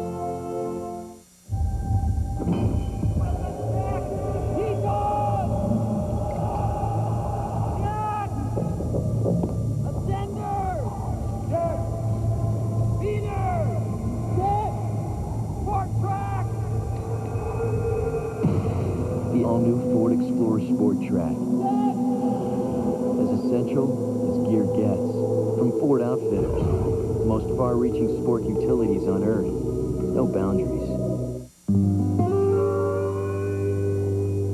Nice-looking jacket. Special edition. Leather. Name your price, man. Your hat. Some people will give anything, hey Jack, to own the special edition NASCAR 2000 jacket. But it's yours for just $169 when you buy any Exide Select battery. And you'll be helping the kids at Duke Children's Hospital. Hey, Jack. Where's your hat? Look for details wherever Exide Select is sold. Nice hat. Thanks. Go where you wanna go. Many driving problems have been answered by Goodyear innovation. AquaTread wet traction, high-performance Eagles, all-terrain Wranglers, and AquaSteel run flat. That's serious technology. Freedom from worry. What's on the horizon? More new solutions for your peace of mind. Serious freedom. Goodyear, Goodyear. This fall, I didn't kill my wife. Timothy Daley is the fugitive. The chase begins this fall on CBS. Tomorrow, track and field coverage continues with the GMC Envoy Open. The last event before the U.S. Olympic trials will feature American distance stars Bob Kennedy, Regina Jacobs, and more. Tomorrow at 5 Eastern on CBS Sports Spectacular. Wednesday night on CBS begins with Survivor, the #1 show in America. Who will get voted off the island next? Don't miss it. Then the exciting premiere of Big Brother. 10 people will live in a house for 3 months, and you get to decide who stays and who goes. Last one left wins fame and, of course, fortune. Plus, for 2 of the survivors, real life wasn't enough. What price will these TV survivors pay for fame? 48 hours. All new Wednesday on CBS. 70 laps, 170-some miles, 3 seconds from 6th back to 7th, and then a distance back to this group. Gordon, Earnhardt Jr., and Rudd pulling this second train. Elliott continues to lead Stewart's Pontiac and Jeff Burton's Ford. And they're gradually inching away from this second group of cars led by Dale Earnhardt, Mike. Just every lap they're getting about 1/10 to 2/10 of a second away, but that front group is absolutely running in single file. Now, Jeff Gordon and Dale Earnhardt have been running in single file back there, but, Buddy, there's a lot of racing going on behind them, which is sort of holding them back. It is. It's like a big parachute back in there. Those cars running back there actually have a vacuum on the cars ahead of them. So as long as that group keeps on racing like that front group, that front group has already said, we're going to stay nose to tail as long as we can right now to try to get away from this big group. Looking back from the Texaco Hamilton cam on board Ricky Rudd in 12th place. Mike Skinner comes up, trying to take 12th away. Jimmy Spencer, number 26. The speed differential between those cars, only 2 or 3 miles an hour. Doesn't look from that view like they're going 190, but they are. All you got to do is look up at that fence up there. Those are big posts that are going by there. They're separated about 25 yards apart, and you can tell they're going when you look at that. From Skinner, that's Ward Burton in the Bill Davis number 22 Pontiac.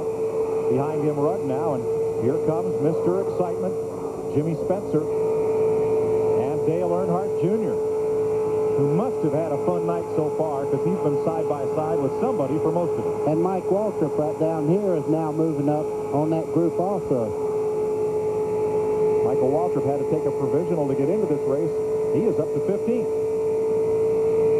Spencer came by, got a run off the turn and passed Dale Earnhardt Jr. back. Unscheduled stop for Kevin LePage, one of the Jack Roush Fords, on pit road way too early for a scheduled pit stop. And the crew comes over to have a look underneath the right side. Yeah, they brought jack stands out there. They're going to jack it up and try to find out what the problem is. Up front, the last car in that 6-car train is Cinderella once again. Johnny Benson led 39 laps this February in the Daytona 500 and was leading with 4 laps to go when the Ford freight trained him, and Benson is back. He's fashioning a new glass slipper, and there he is, right in the lead pack. A little further back, 7th place.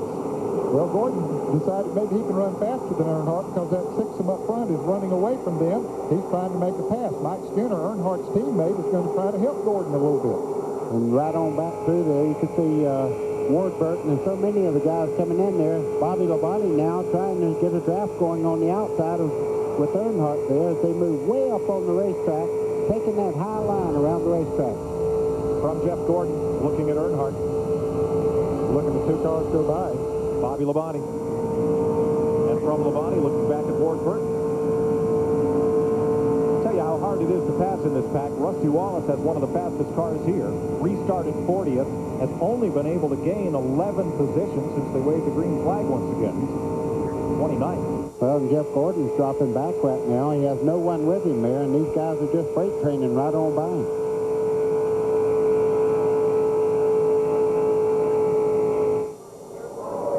There's the lead pack. Here is the interval. 5 seconds. Back to this second group that just will not seem to go single file. Well, they're 3 wide again.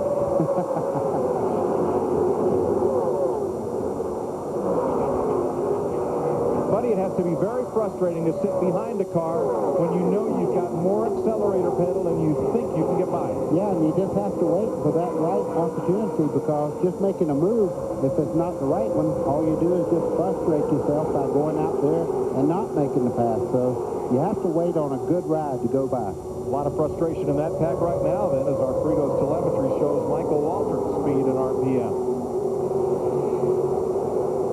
There's Terry Labonte in the 5 car. He's running pretty high on the racetrack. I've noticed a lot of the cars are moving that groove up a little bit now, because the high side of the racetrack is fresher than the bottom part, and it's getting rubber and oil buildup around the bottom of the racetrack. 76 laps complete. Dick Berger. The radio chatter between the drivers in that big pack up front, those top 6 cars and their spotters, is this.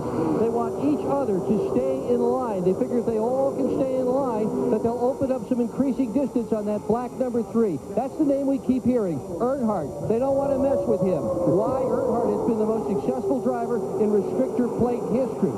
So far, so good. It's working. They are opening additional space, but it may not work much longer.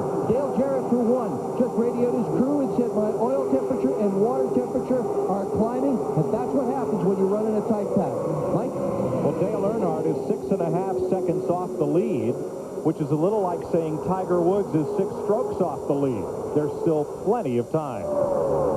77 laps complete as we're coming up on halfway in the Pepsi 400 at Daytona.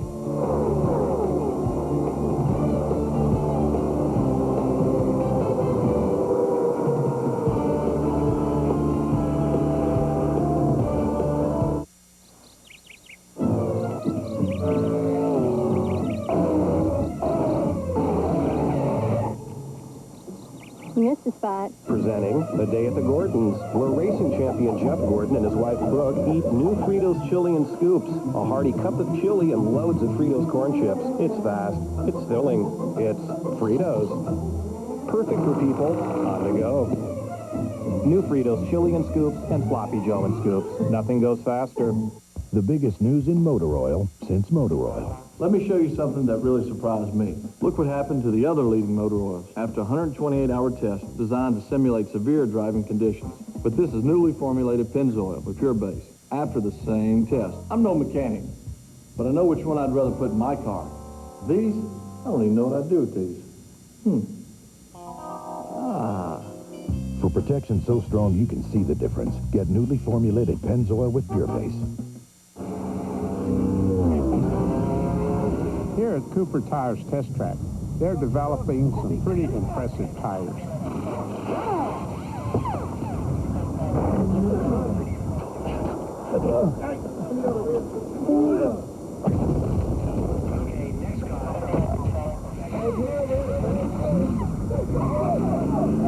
Record time, Mr. Palmer.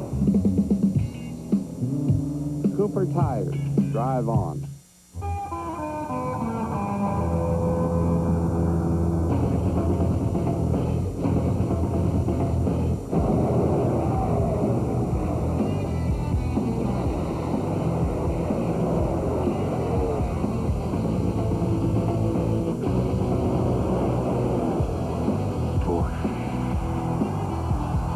Head for the mountains of Busch Beer.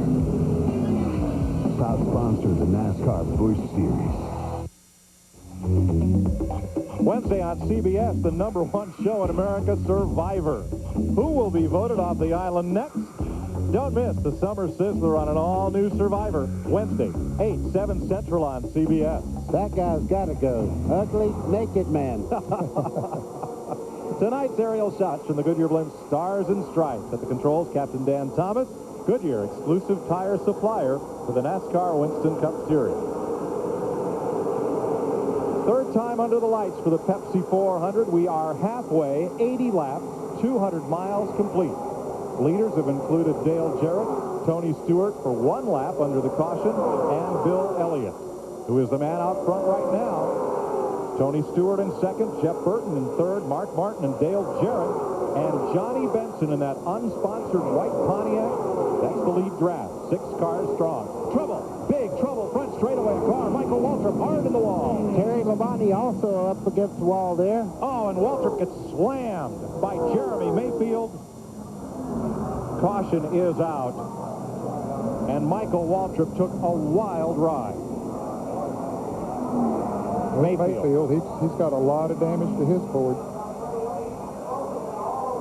Waltrip, okay. Boy, that's good to see. I mean, he really got whacked.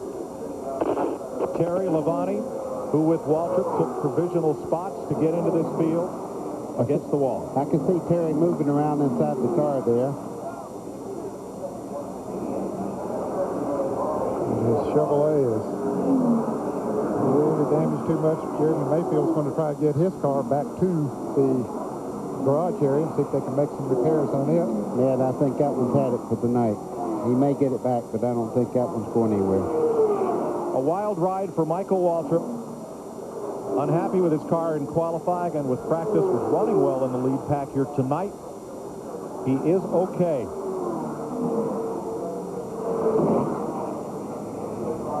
It was Waltrip spinning, slamming the wall. He wants to know whether Labonte's okay. He's looking across the racetrack there. Trying to get a signal from Terry. Labonte piled in, and then Mayfield as Waltrip's car slid down to the inside. Two-time Winston Cup champion Terry Labonte talking with the track crew. We'll get in there to help.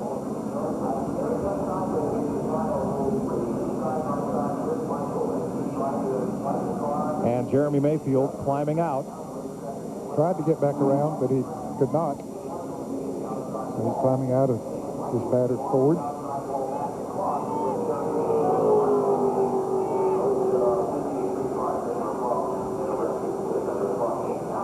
He's now sudden, lift that tailgate down, give him a place to sit down. Yeah. Michael Waltrip going over to see if he can be of assistance as Terry Labonte tries to get out of his Chevrolet. And let's see what happens. Watch the 7 car of Michael Waltrip.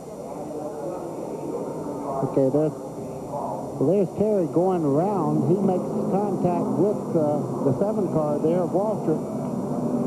Now, what triggered that, I'm not sure. There were some reports there was oil on the track, and there's Mayfield, pow, right into Waltrip.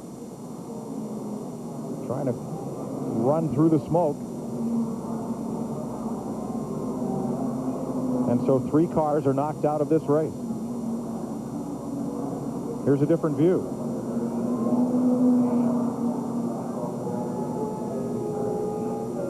Now Michael comes back down, whips the 32 car, and then wham, the 12 car of Jeremy Mayfield right into him. I do not know how Scott Pruitt in the 32 made it through there, because there was contact, and he did a great job of keeping that car straight. Jeremy Mayfield not so lucky. I'm not sure of what turned Terry Labonte around.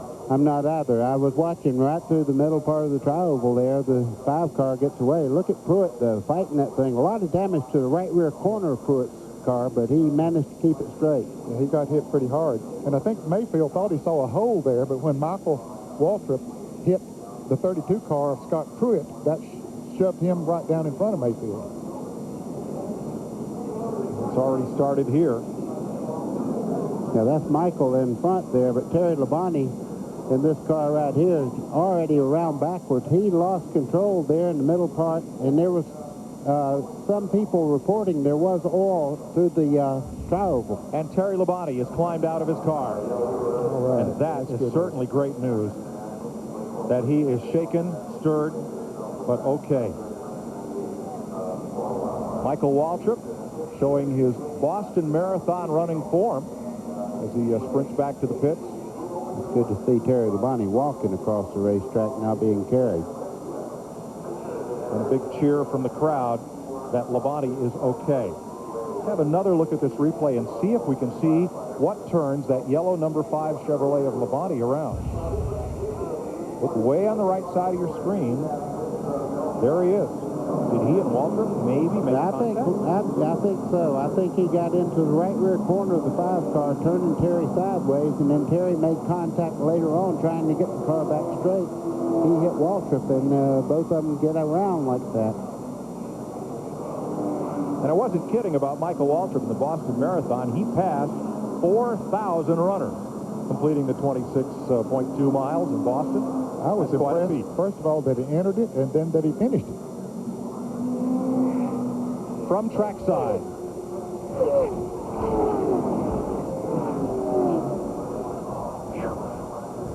From Ricky Rudd.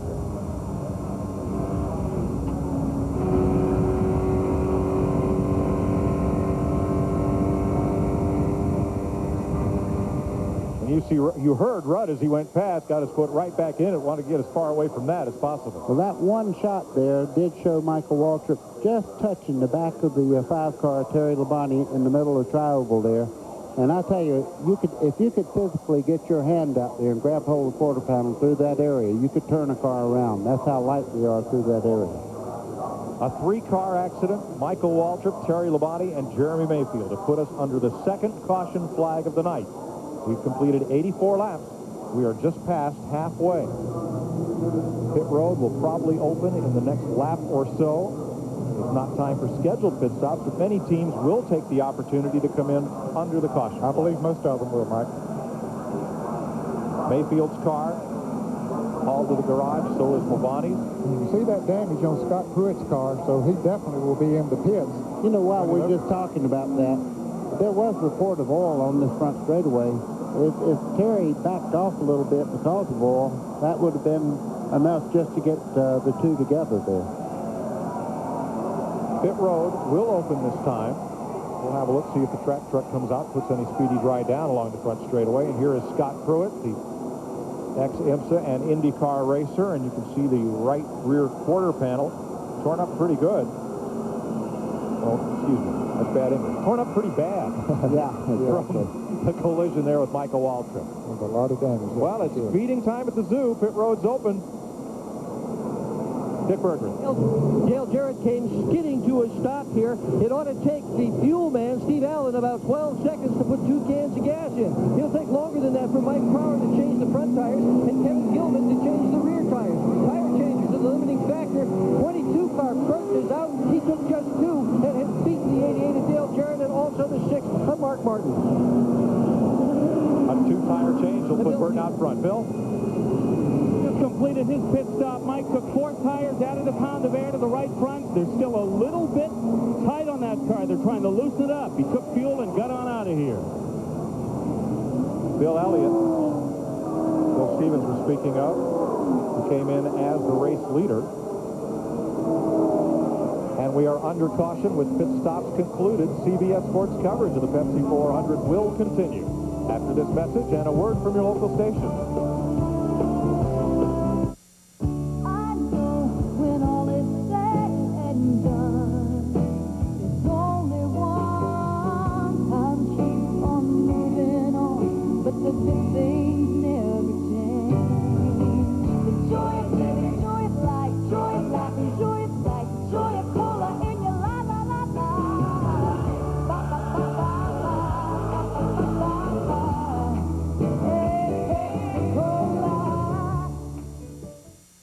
It's not just a new sign. It's a new Midas. Expanded services, new genuine Midas parts, a lifetime guarantee. We're more than mufflers. We're a new way to keep a good thing going. Go Midas. Many driving problems have been answered by Goodyear innovation. What's on the horizon? More new solutions for your peace of mind. Serious freedom. Goodyear, Goodyear. Only 4 days until the premiere of Big Brother, right after Survivor, CBS Wednesday.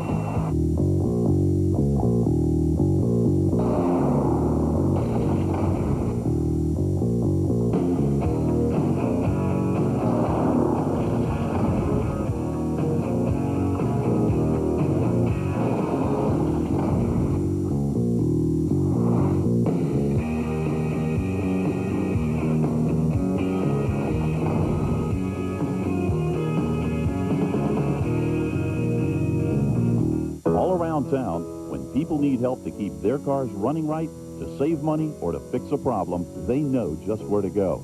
Salvo Auto Parts. At Salvo, the exact part you need is in stock and right on the shelf. Salvo's knowledgeable sales staff is always ready to answer your questions and make recommendations to help keep your car running right and looking great. People who care about their vehicles trust Salvo Auto Parts. So if your car is not performing at its best, come to Salvo today. Vic Carter helps make Eyewitness News Baltimore's favorite news feed. Coming this Wednesday to CBS, 10 people will live in this house for 3 months. You'll see everything that happens, and you'll get to decide who stays and who gets booted. The last one left wins fame and fortune.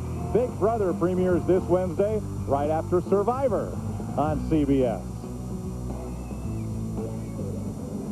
Just past halfway at Daytona International Speedway in the third nighttime running of the Pepsi 400. Kenny Irwin did not pit. He's our race leader. Ward Burton, a two-tire change, has put him in second place. And up here, high above the speedway, we're surviving pretty well. Nobody's been voted out of the booth just yet. Haven't had any bugs. Not yet, yes. But they've had some bugs in the grills of those cars at 190 miles an hour. The Fords have been up front. But how about Johnny Benson up there with all those big buck teams? Once again. Smoke and mirrors. It has to be. I mean, this kid, you know, was booted out of the ride the year before last, and all of a sudden he gets a good chance for the Tyler Jett car.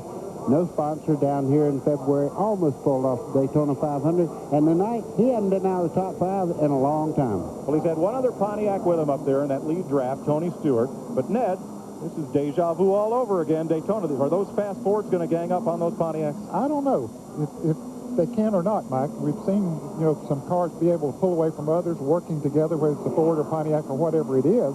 Now, you know, DJ dropped back there to 5th. I don't know if he had anything that he could come back up through there with or not. He certainly would have had to have a lot of help. And so it's going to be interesting when we get down to that last 100 miles. One thing we found in the Daytona 500, you get down to the last 5 laps, you have no friends. We're under the second caution of the night in the Pepsi 400. Daytona at the speed of light continues after this.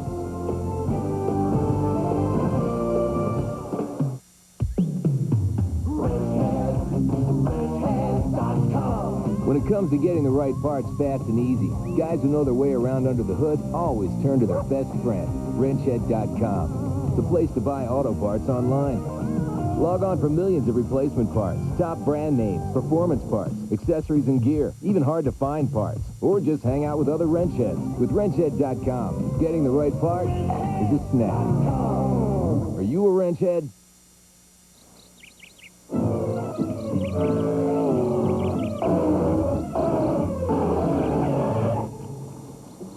You missed the spot. Presenting The Day at the Gordons, where racing champion Jeff Gordon and his wife Brooke eat new Fritos chili and scoops. A hearty cup of chili and loads of Fritos corn chips. It's fast. It's filling. It's Fritos. Perfect for people on the go. New Fritos chili and scoops and sloppy Joe and scoops. Nothing goes faster. You know, Robert Yates, Todd Parrott, the whole 88 team, they're not just people I work with, they're like family to me. Families are real important in NASCAR. My father got me into it, and now it's my turn. Hey, can I borrow the keys to your car this weekend? No. Families are great support, but I compete with my brother. So do the Burtons, the Wallaces, we all want to win. Hey, look, I love my brothers, but I'm not going to let them pass me on Sunday. This is NASCAR. Dad. No.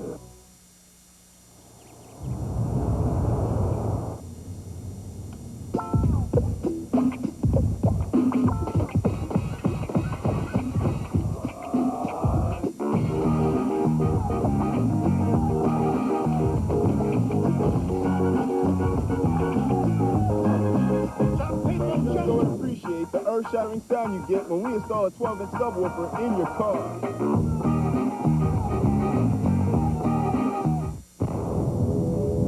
Volunteers, we all have regular jobs. We can be coming from anywhere. We get a call, we need to get to the fire right now.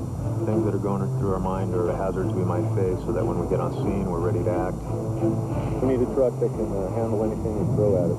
4 full-size doors gets us in and out quickly. There's 6 people in the cab, and there's a ton of room for cargo. Great truck.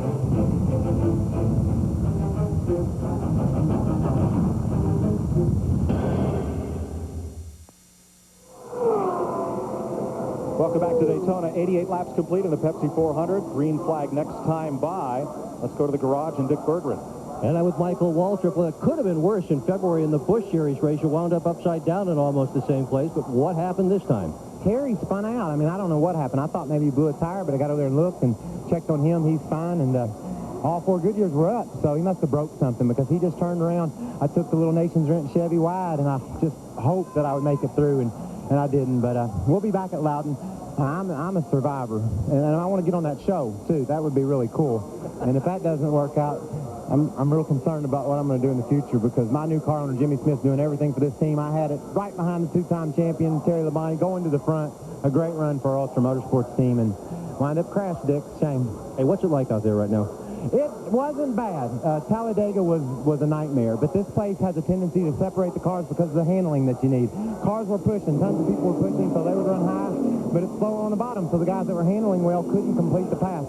So it was more of a handling race, a dicing race, and that's what race car drivers want. They want the job in their hands, and tonight it was in the driver's hands. We're glad to see you're okay. Mike? We're going back to green. Kenny Irwin did eventually make a pit stop, so he has fallen off the lead, and Ward Burton, who came into the pits 12th, came out first because of a 2-tire change, and that's Burton on the outside in black and yellow, leading the back to turn 1. We'll see how that works out with 2 tires. Hasn't been that long since they changed all 4 tires, but most of the time you need fresh rubber all the way around. We'll see how it works here as we get wound up and get that speed up. 225 of the 400 miles complete next time by. Ralph Sheheen. Well, the Joe Gibbs crew for Tony Stewart had another great stop, Mike, a 1540, which got him back out front up quick. They also made 2 small adjustments to the car. He's a little tight coming off the corner, but more importantly, Tony feels great behind the wheel of the car tonight. The last couple of weeks, he's been suffering from some heat. He says, guys, everything's nice and cool in the car. I'm just cruising along right now. You're riding with him in 4th place. Jeff Burton just ahead.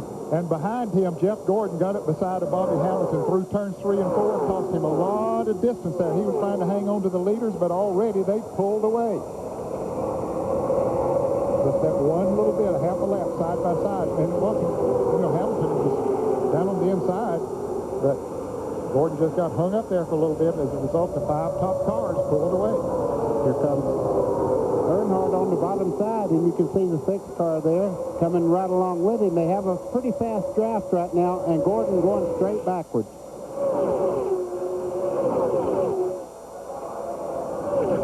Let's go back to the garage area, Dick Berggren. Well, just checked on Terry Labonte. He is okay, Mike. A little bit disoriented. He was knocked out in the car, and as a result, as a precautionary measure, they're going to transport him to the local Halifax hospital here. Okay, but leaving the racetrack. Thanks, Dick. Pontiac, Ford, Pontiac, Ford, and then the Chevrolets.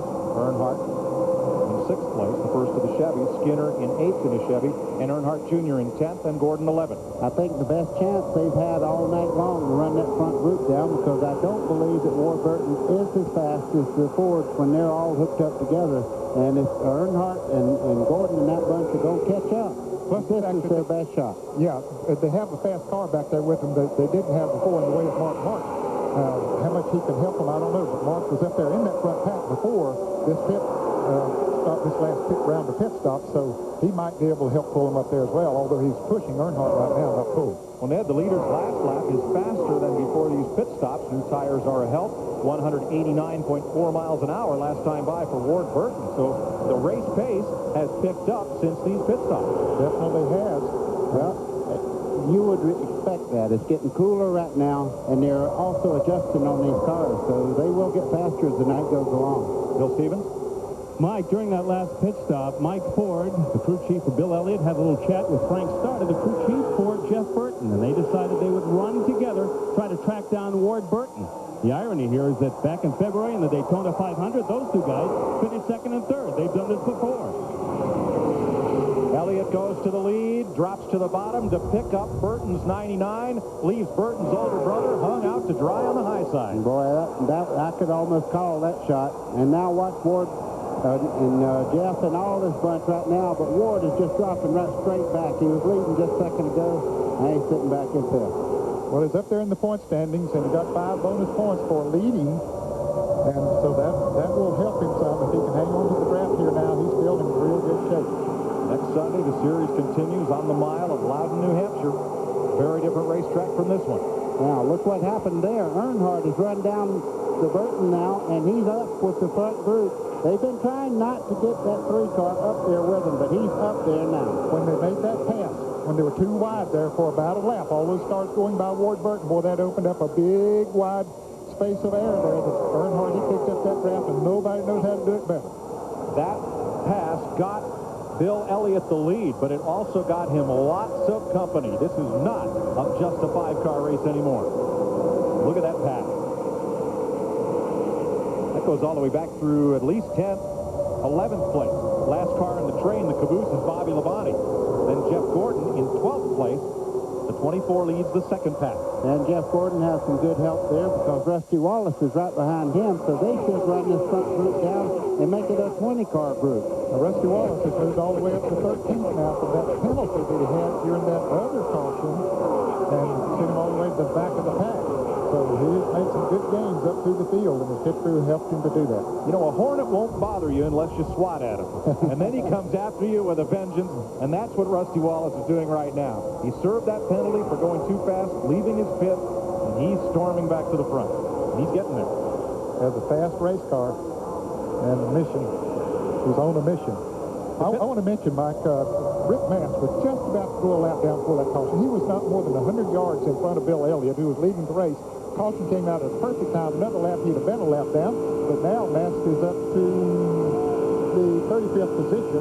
And you're riding with him right now, coming off turn 4. You can see the sparks flying off these cars. That's just the exhaust systems on these cars just touching as they go through the corner. Seco onboard cam with Rick Mast. That is Darrell Waltrip just ahead. Waltrip in his final season as a Winston Cup driver, making his 55th career Winston Cup start here at Daytona. And Waltrip in 34th is the wrenchhead.com telemetry onboard Rick Mast. About 6,700 RPMs as he comes off the corner and down the back straightaway. Well, those cars got the racing back behind, so you lost a little bit of space there. Ward Burton dropping back again. He's the car up on the outside. Earnhardt now has moved up to the 5th position, has Mark Martin right on his bumper. And remember, Mark Martin has a fast car. And if you have a fast car behind you, it's almost like having one in front of you. He can actually push you along because he's not dragging back as you start off in the corner. Good point. Look at that 22 of Ward Burton, the black and yellow car. He got up on the high side by himself, and he just got clotheslined. The whole group moved underneath him on the low side. Slow car down in turn 1. One car very slow off the pace down the bottom of the racetrack. I think that's Kevin LePage that just came out of the pits, Mike. Thanks, sir. Is headed trying to get his speed up. Dale Earnhardt Jr. leading Bobby Labonte. Coming by Ward Burton. Let's have a look back for Joe Nemechek, our Fritos onboard telemetry. With Nemechek in 14th position, number 33. That's this car right in there. Get a few extra 100 RPM in a tight draft there with Ward Burton. Somebody is not moving up at all that I'm surprised as the 24 Jeff Gordon. He's got good drafting help there with Rusty Wallace, but he's just not coming up like I thought he would. It's been a surprise to me also, buddy. I thought that he would be better than what he has been so far. Closing down on 100 laps, 160 make up the race tonight. You're watching the Pepsi 400 on CBS.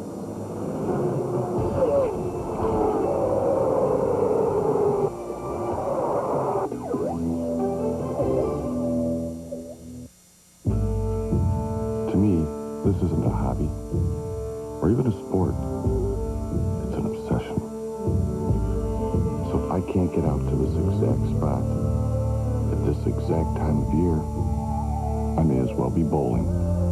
Get out there. An expedition from your Ford outfitter.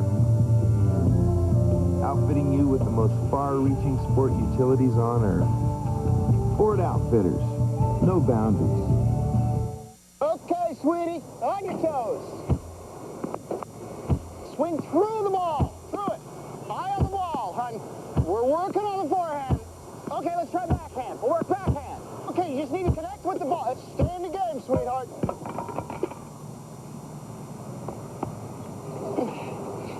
don't be afraid to charge the net. How do you plan on financing your retirement? Conseco's annuities have tax advantages that can help. Conseco, step up. Now that Napa Auto Parts and accessories are available online, have we suddenly become hipper? Well, maybe a little. NapaOnline.com, where the world's largest inventory of ready-to-ship parts and expert advice you depend on in our stores, are now available online around the clock. And if something isn't right, you can ship it back or return it to your participating Napa store and we'll make it right. Actually, this is pretty hip.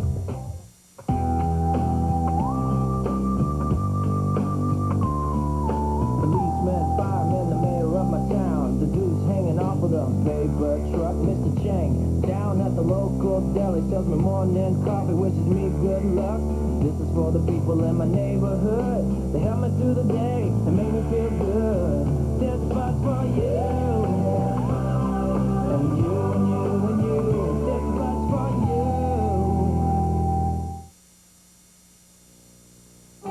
The CBS Sports Race Summary is sponsored by Budweiser, the official beer of NASCAR. Hey, race fans, this Bud's for you. 36 cars remain in the lead lap with 99 laps complete, 247.5 of the 400 miles. Leaders 5, lead changes 6, speed down to 155 miles an hour after a couple of cautions for 11 laps. 3 cars have retired from the event. Terry Labonte and Michael Waltrip. Jeremy Mayfield's car has also crashed out of it. There's a question if Kevin LePage will be getting back into the story. But the big story now continues to be Earnhardt closing on the field, and Bill Elliott, 177 races since he won his last one at Darlington in the Southern 500 in 1994 for Junior Johnson, leading the way, pacing this field again here at Daytona in a race he has won twice previously. Let's go back topside with Mike Joy. Thanks, Ken. The big news is that second pack, and this the third pack as they battle. But Dale Earnhardt is pulling that second 4-car train right up toward the leaders as they roll off turn 4. This is the group right behind them.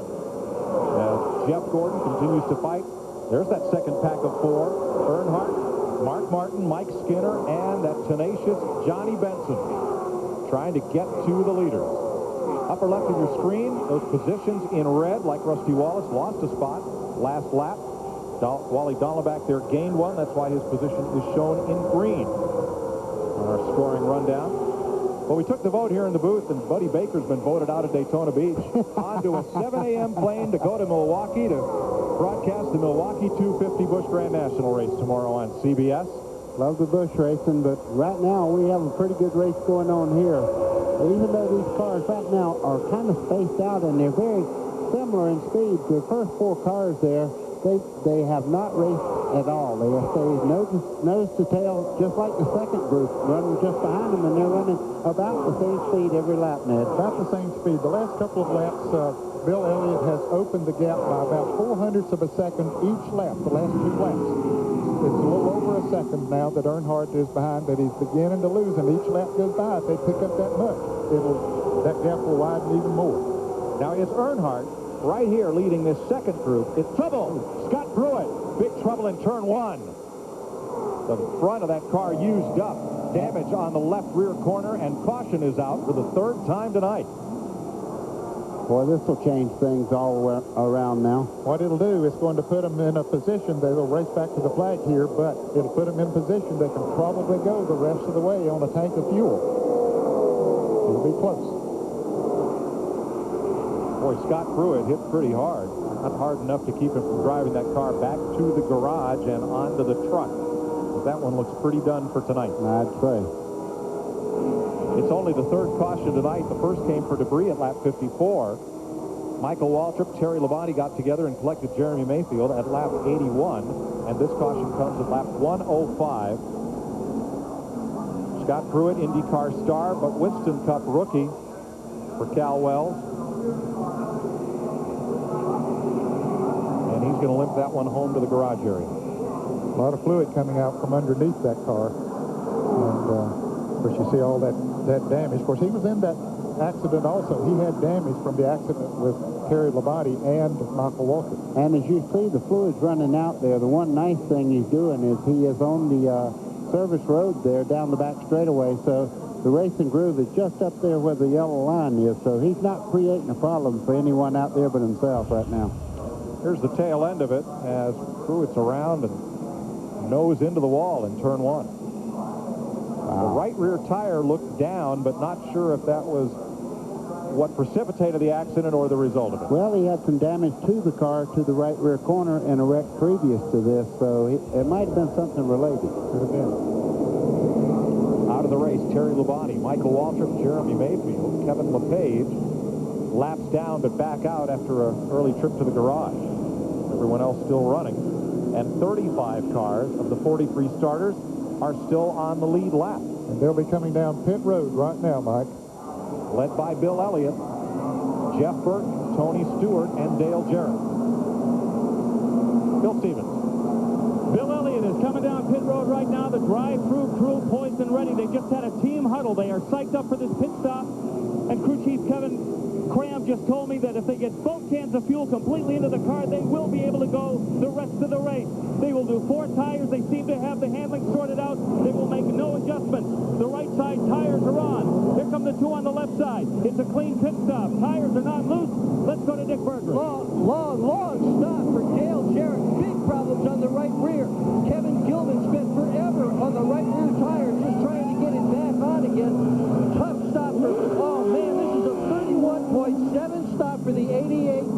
Tough stop for Dale Jarrett, who had dominated this race today. And Dick, a heartbreaker for Ed Barrier in Junie Donlevy's car. He was trying to get into his pit as Matt Kenseth was coming out, and Bill Elliott, Barrier, could not get into his pit. He came in 22nd. He's going to have to go all the way around and come in again to make his stop, and he'll be 35th. 106 laps complete. Jarrett's pit stop, 31.7 seconds. We'll be back in a moment.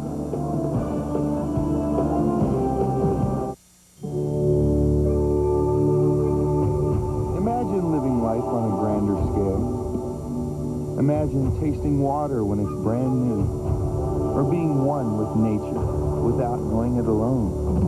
Introducing Ford Excursion. Discover the ultimate in capability. From Ford Outfitters, offering you the most far-reaching sport utilities on Earth. Ford Outfitters, no boundaries. What I was trying to do here was capture the hopelessness of modern life. There's no vases, no fruit, it's just quiet. It's permanent, but yet expansive. It's the same here as it is from here. In fact, it's me. You ran out of paint and the art store wouldn't take a check again, right? Right. Consider the Visa check card instead of checks or cash. It's fast, easy, and accepted everywhere Visa is, so you can get what you need. What I was trying to do here and get on with life. Pep Boys knows how to give you a great deal on tires. They don't run specials on just one size. Pep Boys discounts every size in stock. That means all Cornell A08 35,000-mile tires, 4 for $99. Futura 855 55,000-mile tires, 4 for $129. Or get our Futura 70,000-mile tires, all sizes, 4 for only $169. Pep Boys. Cars like us. People love us. CBS is the place for the best comedies. That is how it's done. The highest-rated new dramas of the season. The #1 news magazine. The biggest sporting events. The most watched original movies on television. And spectacular specials. From daytime to prime time to late night. It's all here. The address is CBS. From the Goodyear blimp behind the pace car right there, race leader Darrell Waltrip, leading his 403rd career Winston Cup race, and our thanks to the aerial crew of the blimp Stars and Stripes as Goodyear celebrates 75 years with its airship fleet, bringing you those high-in-the-sky views of Daytona International Speedway. After tonight's race, get online for complete Winston Cup point standings and check out the photo gallery. Just click on Auto Racing at cbs.sportsline.com. AOL users, keyword CBS Sportsline. This Wednesday on CBS, 10 strangers will move into a house with cameras recording their every move, and you, the viewers, decide who stays and who goes.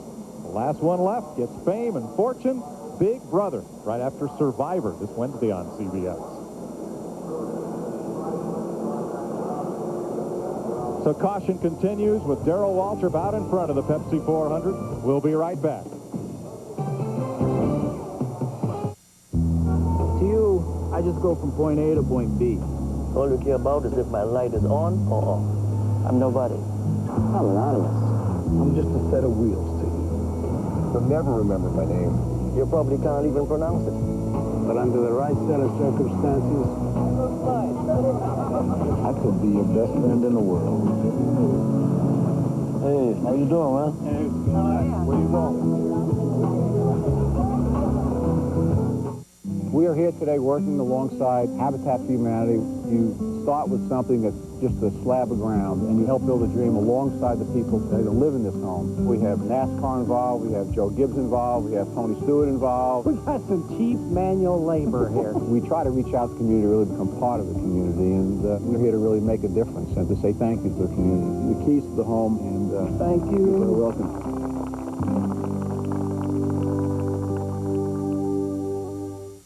You worry about your car lasting? Imagine going 500 miles in one stretch at 200 miles an hour. That gets out the life right out of your car. That's why my team is always using Havoline Motor Oil. The same unique formulation you can get for your car. Technically speaking,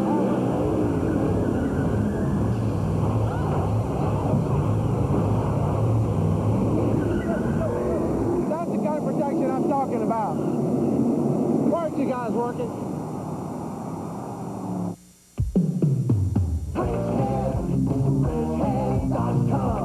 Guys who know cars know when to reach for the right tool. That's why they reach for wrenchhead.com, an incredible tool to get auto parts fast and easy. Log on for millions of replacement parts, performance parts, accessories and gear, top brand names, all at great prices. Or just hang out with other wrench heads. It's everything a wrench head needs. Well, almost everything. Are you a wrench head? This week, spend the holiday with Dave and Jason Alexander, Ellen DeGeneres, Brian Wilson, Hollerin' Champ, Sheryl Crow, and the latest Survivor Castaway. All new late shows this week. Front of the pack includes drivers who only took on 2 tires on this pit stop. Jeff Burton, Johnny Benson, Jeff Gordon, Rusty Wallace, Jimmy Spencer, Matt Kenseth. We're back under green.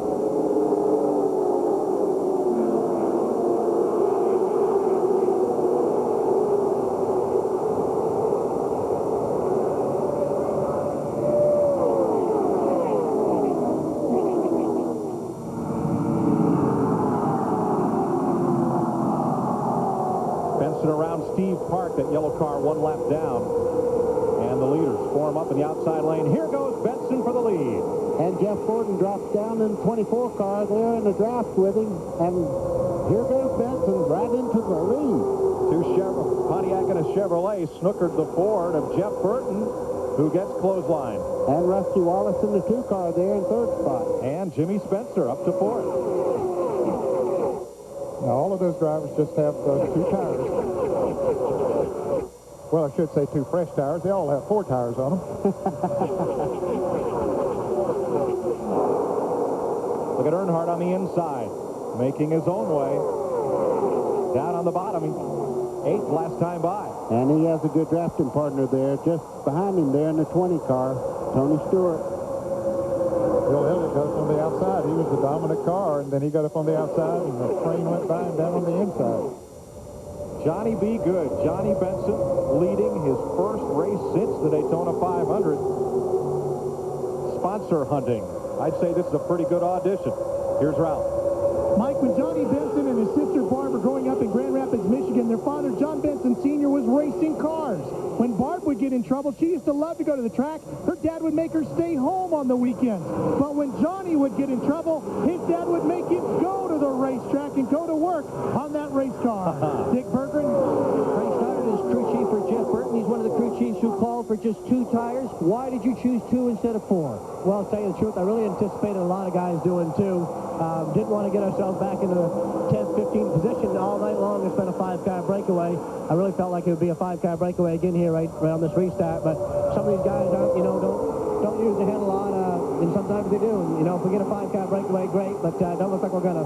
It's a gamble, Mike. And it doesn't look like they're going to indeed. Here comes Earnhardt. Earnhardt, and he has Tony Stewart just behind him there. Jeff Gordon blocking the way there as Earnhardt makes a move to the inside. And boy, look at Stewart hang right on with Earnhardt. He knows he's a good horse to ride behind. And so he's staying right there with him. Jeff Burton saw him coming, so he pulled down in front of Earnhardt. Do a lot of mirror driving here. If you see a better car coming, you block the way and help push you along. Jeff Burton making the inside move on the 26th car there for Spencer down the back straightaway. And Earnhardt comes with him. Benson drops to the inside to pick up Rusty Wallace. Doing a smart move there. Very smart move by Johnny Benson. Not giving him room to make a run on him. Daytona 500 all over again for Benson. But this time, instead of 4, there's still 48 laps to go. Well, I don't have to tell you, their worst nightmares there now. The 3-car, Dale Earnhardt, no longer is trying to make up any distance. He's there. As they fight for the lead, Ken Squire. Well, Wallace, too. Remember, he started out here in 12th, got penalized, went all the way to the rear, fought himself up into second, but whoops, there he goes, clotheslined and falling back. The Hornet has been somewhat detuned out there with that Sting for the moment. Let's go to Ralph. Kevin Hamlin is the crew chief for Dale Earnhardt. Oh, trouble! In the wall is Elliott hard. Bill Elliott hard as they went 3 wide. Ricky Rudd, I think, collects, or check that, Stacy Compton collects him, and Elliott's car, one of the fastest 3 here, is demolished. Johnny Benson brings it back to the line. Stacy Compton was the car that collected Elliott after it was nearly over, and Compton's race is. Elliott trying to become only the 3rd owner driver to win this race.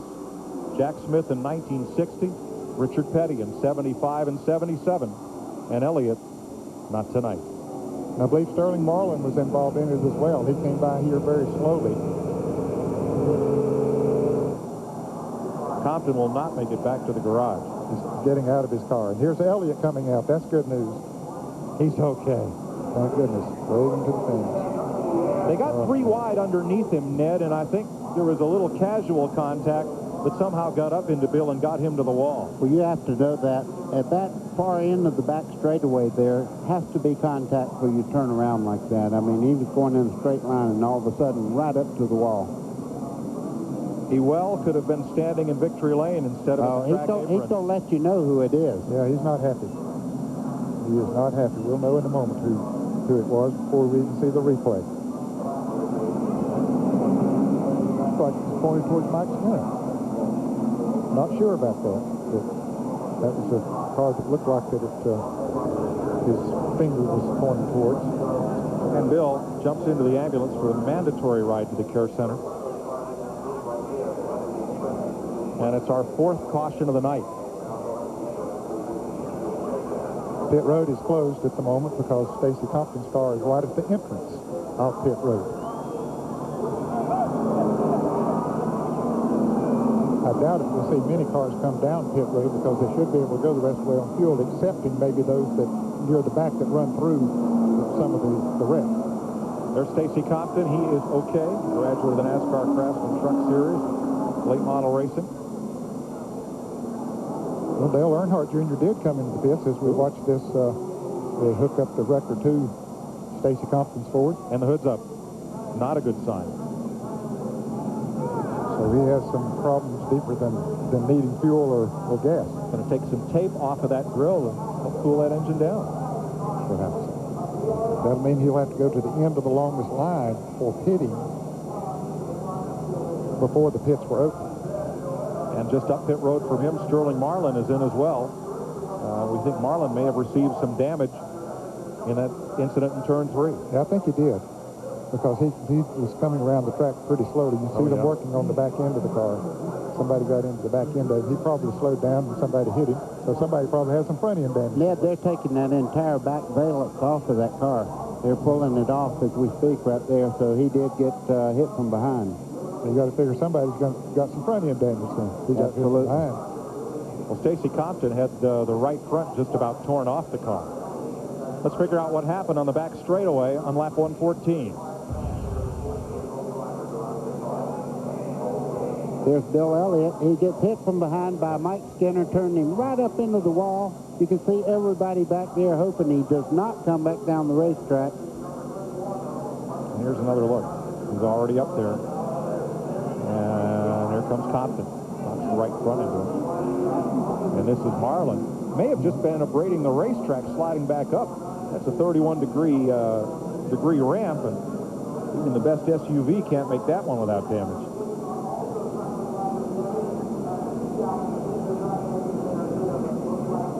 No, he got hit by the 97 car. Chad Little got into him just a little bit. And he got all the 9 car there. Stacy Compton got all his damage. He went straight up into the wall there. I would have to think he probably cut a tire down from some of the debris off the other cars that was wrecked through there. I'm wondering if the beginning of this wreck was when Mark Martin jumped 3 wide down to the inside. Could Bill Elliott have lifted and breathed the car, and Skinner got in the back of him? Well, let's see, there's Mark Martin coming on the inside of Ricky Rudd, and, well... If Elliott lifted, certainly Skinner would have hit him, but the look on Elliott's face showed that he didn't. Only the two of them know for sure. Yeah. Well, Gordon came in for a pit stop, and a couple of other cars as well. Let's watch from Mike Skinner's car.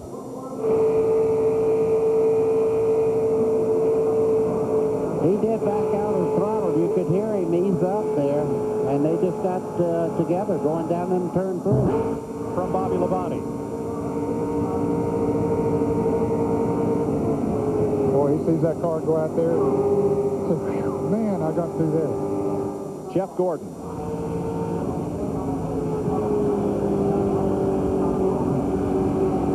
And from Dale Jarrett. He was back in 23rd position. Man, oh man, he's got all 4 tires down below the yellow line there, Ned. Yep, even changed gears and got on out of there. 4th caution of the night at Daytona, 44 laps to go. We'll be back with more after this. In my house, I have a stair climber. In my house, I have a stationary bike. In my house, I have a treadmill. In my house, a rowing machine. And they're all collecting dust. Get out there and explore in your Ford Outfitter. Outfitting you with the most far-reaching sport utilities on Earth. Ford Outfitters. No boundaries.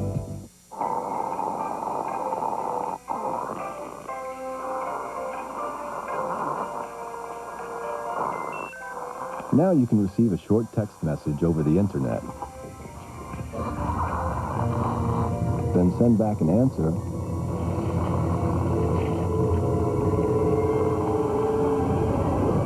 Or simply type in one of your own. Introducing two-way internet messaging, only from Nextel. Timothy Daly is the fugitive. I didn't kill my wife. Chase begins this fall on CBS. Attention shoppers, today in aisle 5 we have the fresh, newly redesigned 2000 Taurus. Take one home today with 3.9% APR plus $1,000 cash back. Or choose 0.9% APR and with each offer get leather at no extra charge. And don't miss Taurus's adjustable foot pedals or its trusted double 5-star rating. A safe, sensible choice for the entire family. And as always, thank you for shopping at your local Ford dealer. Lug nuts, timing belts, clutch hydraulics. Terry Labonte. Advance Auto Parts is a proud sponsor of the number 5 team. Guys who know that winning is just a question of putting the right parts together. New car? You might say that. Advance Auto Parts. The best part is our people.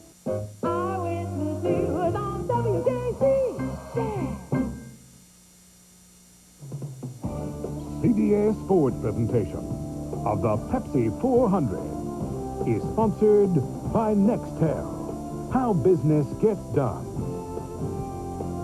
Pepsi, the joy of cola.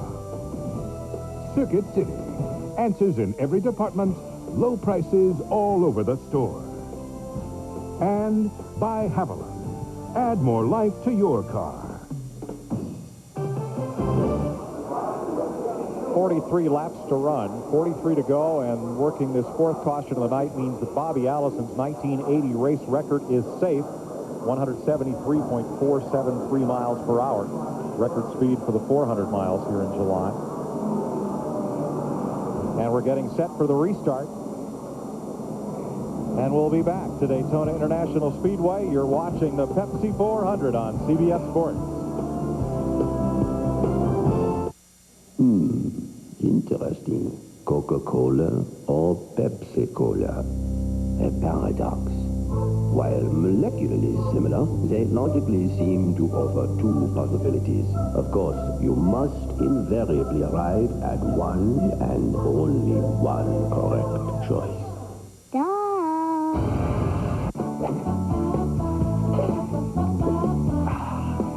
A no-brainer.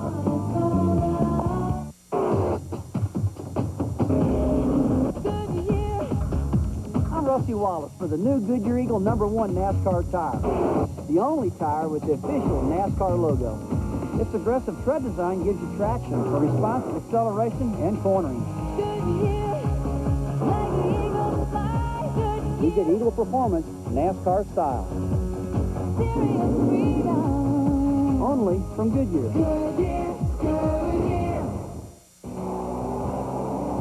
Who wants to see a millionaire? The Winston 500 roars into Talladega Superspeedway, where one of 5 drivers could win $1 million. Last year's winner, Dale Earnhardt, is right for $75. The price of a weekend Allison grandstand ticket for the Winn-Dixie 300 and the Winston 500. Call 256-362-RACE or purchase online. And that's our final answer. You know, this place reminds me of a guy I knew named Julie. Another Dale Waltrip story. No, really. This guy, he was in the junkyard one day, kicking around, and he found a rocket booster. So he said, I'm going to set myself a land speed record. Now, he got that thing up to speed. He hit the switch. He took off into outer space. So whatever happened to him? Well, he came down out here somewhere. Get out of here. On Route 6. No, Kmart. 119 laps complete. 1 to go this time. We'll go back to green. Here's Bill Stevens. Bill Elliott looked like you were on a great run tonight, but when you get out of the car, you looked unhappy. What happened? Well, I really don't know. It's just one of them deals that everybody got to racing, and there's nowhere to go. I mean, and with the way the cars are right now, you can't pass down the straightaway. You got to handle through the corners. Everybody on fresh tires can run the corner, but then again, after they run a few laps, then the better cars pulled on the way, and that's what I was just trying to wait on, was get sorted out, let everybody get going. You know, the lap traffic kind of got me hung out there, let a group come on the inside, and everybody got to racing really hard down the back straightaway, and it's just one of them nights. On the replay, we wondered if maybe you had pulled up on the throttle before the contact.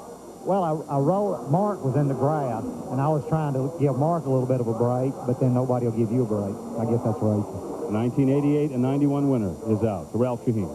Kevin Hamlin is the crew chief for Dale Earnhardt. Right now, you've got Jeff Burton in front of you, and you got Tony Stewart and Rusty Wallace behind you. Which car does Dale need to have running in front or behind him to get to the front? Whichever one's the fastest. We're just going to play a chess game. Stay whichever way, you know.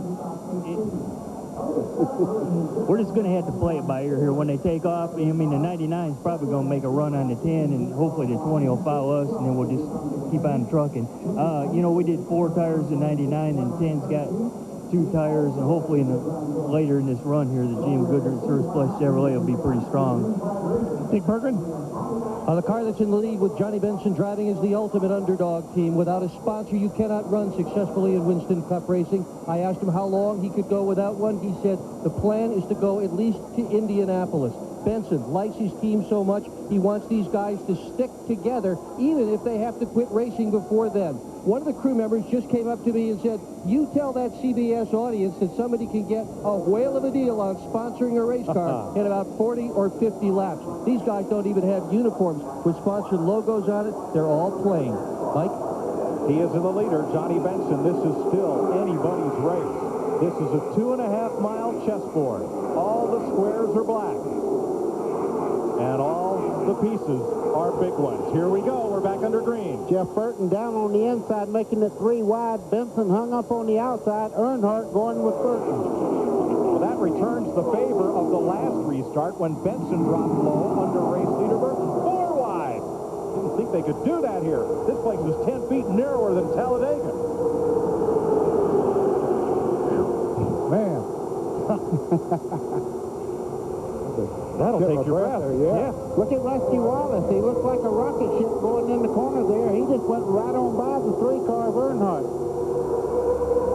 And here comes Ricky Rudd. And Earnhardt's car going very high. That corner, his teammate Mike Skinner came up there behind him. Boy, look on back in the pack. They're still running 2 and 3 deep back there. Can you hold your breath for 39 laps? That's how long it's going to take to settle this one. Tony Stewart down on the bottom side there. They're 3 wide going into turn 1. Well, they know that, the race is running out, and they got to get all they can get. Johnny Benson had a terrible restart there. He's trying to regain a little momentum down the back straightaway, but where do you go? Man, what, 5? 5 wide. No, this can't work in turn 3. Well, they're going to have to get down to at least 3. And they did.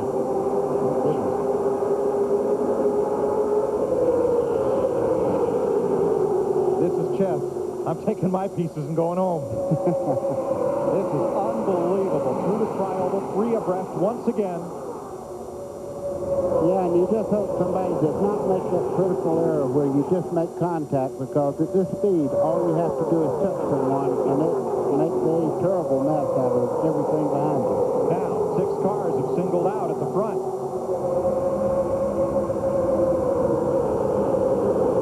Still 3 wide mid-pack.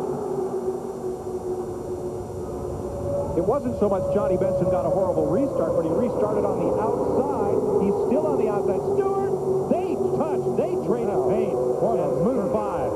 Tony Stewart didn't have a choice, so he was down on the flat part of the racetrack. He just stayed wide open, hoping Jimmy Spencer would give him a little room. He had to take a little room. Yeah, he had a run going, and he just couldn't get out of the throttle. He just barreled right on in there. Great move. Ricky Rudd really on the move in the 28 car now. Now that 6-car single file is 7, but the cars double file behind them are with them. And here comes Jarrett up the inside 3 wide in the 88. Yeah, pinching me every once in a while up here as they go 5 wide, 6 wide down the back straightaway. That's for about 13th that Jarrett moved into. He was 29th after he had his tire problem, that long pit stop. Kenny Irwin, that green car, ran the whole back straightaway on the apron to gain position. How long can they keep it up?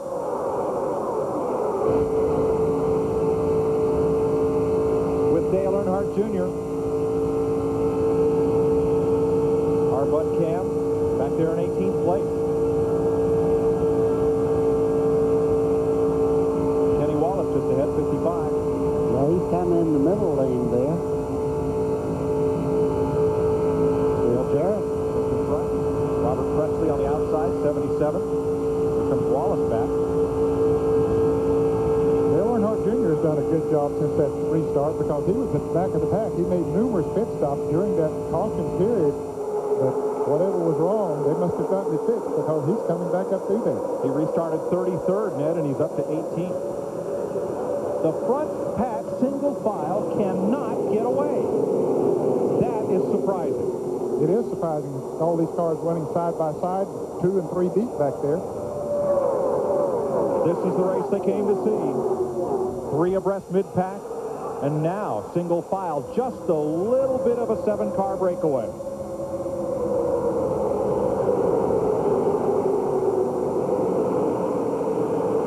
drops to the inside against Ricky Rudd, pulling up on Mark Martin. Johnny Benson going with Earnhardt down on the bottom side, and just behind him, 20-car Tony Stewart. Side by side for fourth behind Jeff Burton, Rusty Wallace, and Mark Martin. We'll be right back.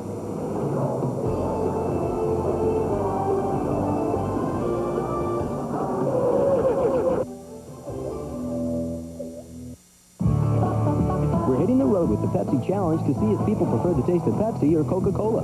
You like Coke? Yeah. So how many Cokes do you drink a day? One at breakfast, one at lunch, and one at dinner. You think we can change your mind? You want to try? Let's take the Pepsi Challenge. Let's do it. I like that one. What about a list about 3 Cokes a day? I guess it's going to be 3 Pepsis a day. Which one are you going to take home with you today? Take Pepsi. In taste tests nationwide, more people prefer the taste of Pepsi over Coke. So take the Pepsi Challenge and let your taste decide. You better believe a paint like this, from a store like this, will go on like this, live on like this, and look like this, give you pride like this, 'cause it's true. It's True Value paint, and you can't do better. It really is this good. Goes on like this, feels on like this, looks like this, pride like this. True Value paint. Great paint, great store.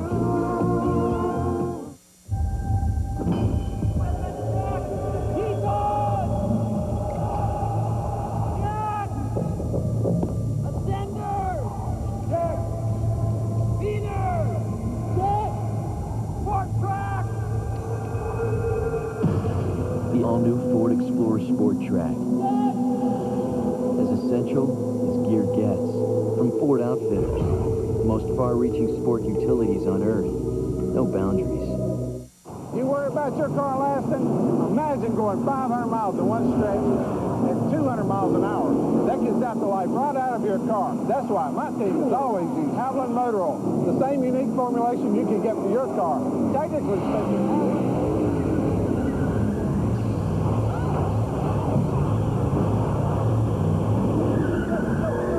That's the kind of protection I'm talking about.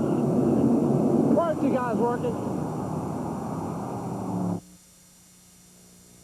This CBS Sports Race Summary is sponsored by Havoline. Add more life to your car. At 126 laps, 34 laps to go, 85 miles, 8 leaders, 10 lead changes, 144 mile an hour average, 4 cautions, and the attrition continues to develop. There you see some of the latest victims in the event. We still have 33 cars all tucked together out here in the lead lap, and let's get back with the action and Mike Joy. Hard to believe, Ken, that 2 cars from the same team got racing side by side and allowed the front 6 to get away. But Dale Earnhardt and Mike Skinner got in a battle for 7th place, and that allowed a 6-car breakaway. It did. But now Earnhardt has gotten around Skinner, and DJ has pulled up there right behind him, so they're going to try to hook up and run them back down. And for you people that are joined us and don't know Ned Jarrett, he's talking about Dale Jarrett, DJ, who is on the move right now. He's put on the pole here, but has not been able to get back up to the lead once he lost it. From our Ford onboard camera, from Dale Jarrett's car. Brake shocks, batteries, tires, and more. Boy, you got to have it all here tonight. Especially more. Yeah. Jeff Burton is your race leader. Oh, Johnny Benson loose. That white car on the left of your screen. Ooh, what a great job.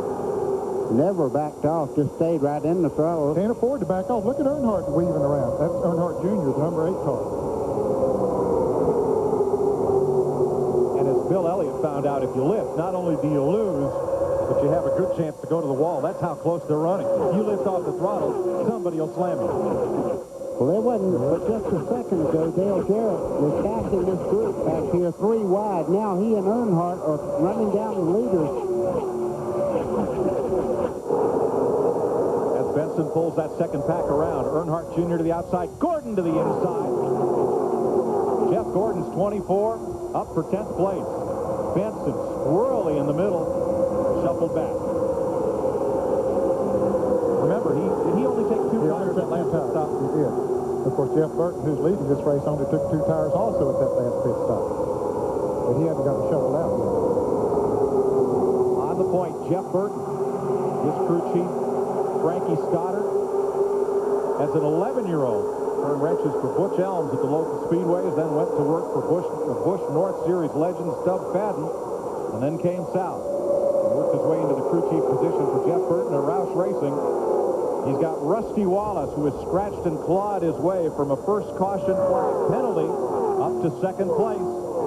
Then Tony the Tiger, Tony Stewart, and that Pontiac. Boy, what a drive he's had tonight. He was back in that group not long ago, 3 wide also, but he is one of the best drafters with the least amount of experience of anybody out there right now, but everything he does is perfect out there tonight. Driven a great race, no doubt about that. Now Earnhardt and Jarrett have caught that crowd as we watch this racing back in the pack. Robert Presley on the 77, the wrenchhead.com telemetry, as he battles Matt Kenseth in a backup car after a practice crash, and Wally Dallenbach touching with Kenseth. Kenseth got into Wally Dallenbach, left rear corner there. I tell you what, that was almost a real wreck for him. And it still could be, the way they're running here. Still 3 wide. That Kenseth, the yellow car in the middle. He's a rookie. Well, he's getting a good hard lesson here. And that's back in the third pack net. 17 cars have broken away. Then about 12 cars single file, and then this battle. Thought Kenseth had an opening there in front of Kenny Wallace, but he couldn't get up there quick enough. He wants out of that position. I don't blame him. Now he finds a hole down on the bottom of the racetrack. None of the top 6 drivers have ever won a Winston Cup race at Daytona. Jeff Burton, Rusty Wallace, Tony Stewart, Mark Martin, Ricky Rudd, Ward Burton. We'll make that top 5 as Dale Earnhardt, Daytona's winningest driver, moves up to 6th place. 134 laps complete. Just 26 to go. It's still anybody's race. And we'll be back after this message and a word from your local station.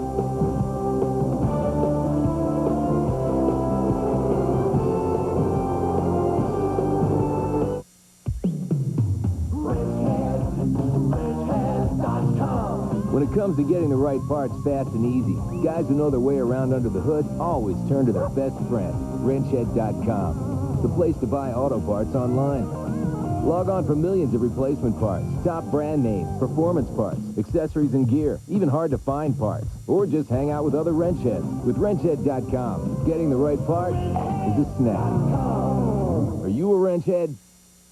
Surface contact. 190. Dive! Big Brooks.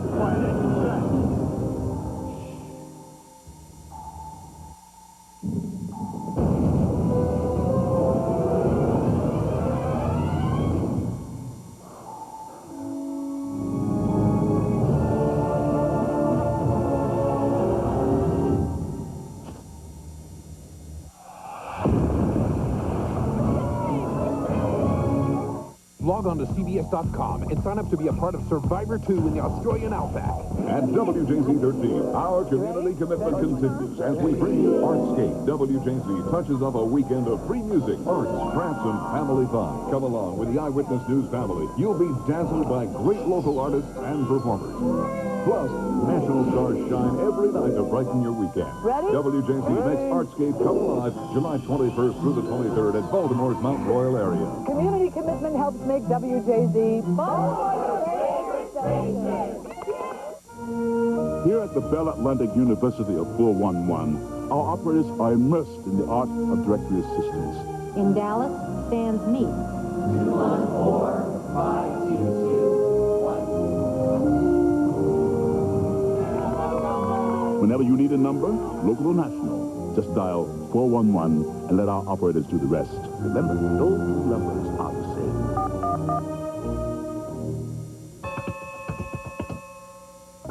Sally Thorner helps make Eyewitness News Baltimore's favorite news team. The Army ruled a captain's death suicide and not murder. It might make sense to them, but it didn't to 60 Minutes. That's Story Sunday. The Dale and Dale Express have closed on the leaders, and they are coming. Earnhardt and Jarrett. They've passed Ricky Rudd. They've passed Mark Martin. Now they go after Tony Stewart. Tony, he won't be able to fight him off there. They're going to team up on him. And Mark Martin, the third car there, a three-car draft, and Tony Stewart hung out to dry on the outside, fighting back on the outside. But you see Earnhardt in third spot already. Buddy, just as you said at the top of the show, who do you want to go with? The fastest car. And the two Dales, Earnhardt and Jarrett, have hooked up. Well, here comes Stewart back up on the outside of DJ. Tony Stewart has a fast race car. And he gets in the right position, but he's in the wrong position there right now because he just lost third and fighting for fifth. Behind Burton and Wallace. Now it's Earnhardt and Jarrett, then this side-by-side battle. And, boy, they'll lose back in a hurry if they stay side-by-side back there. There's Rusty Wallace, one of his crew members, looking on. Now, remember, the two Dales took on 4 tires during their last stop. The two guys in front of them only took 2. That was... And what they've been doing is just picking off a car a lap. And this lap, they kind of stayed, but they run the front bunch down from about 4 car lengths back. Now they're nose to tail as they head into turn 1. As they get nearer the front, they get tougher to pass. But they've worked together good so far. They've come from pretty far back in the pack. 20 laps to go this time by. Folks, about 17 minutes, and we'll have a winner in one of the most closely contested 400s in Daytona history. Anybody in this lead pack could still win this race. Now, Mark Martin has, once he got around Tony Stewart, has pulled back up to them.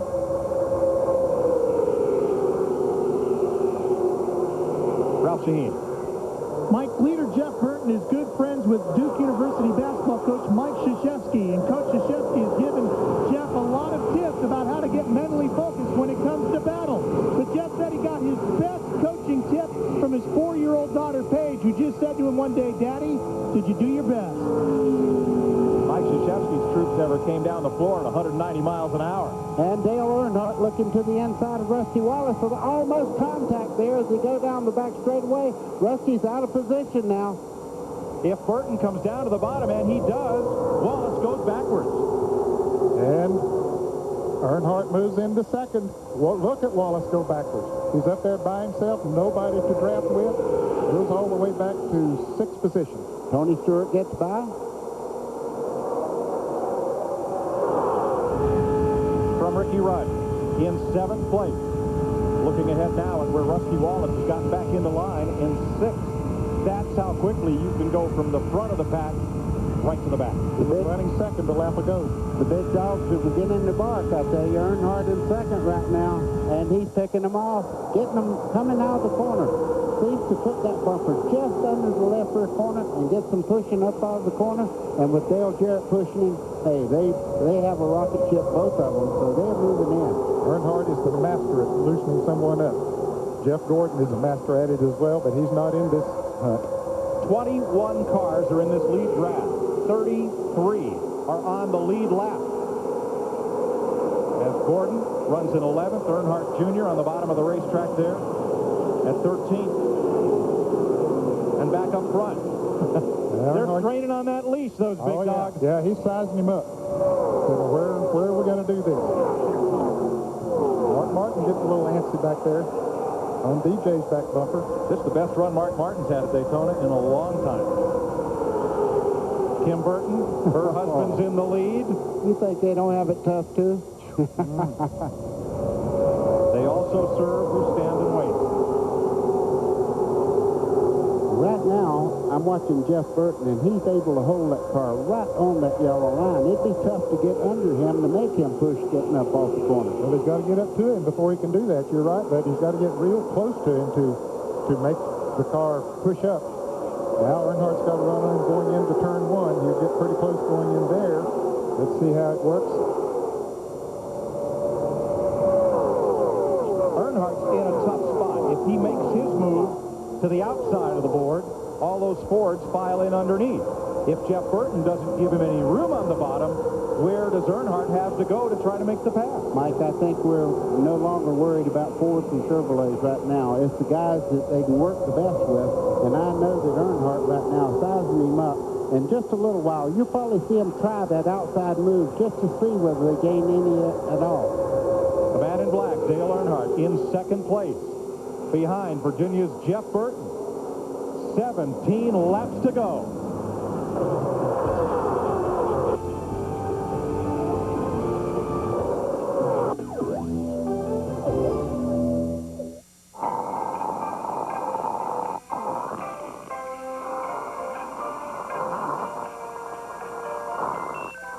Now you can receive a short text message over the internet. Then send back an answer.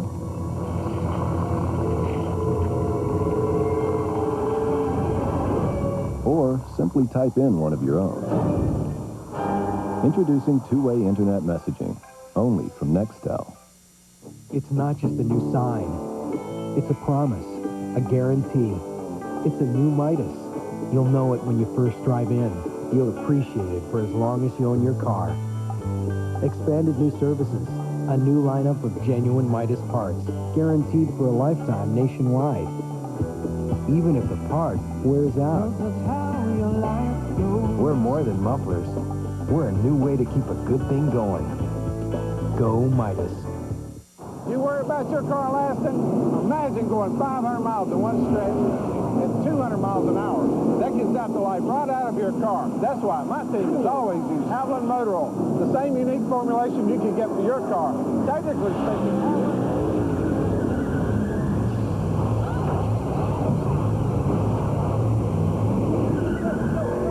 that's the kind of protection I'm talking about. Why aren't you guys working?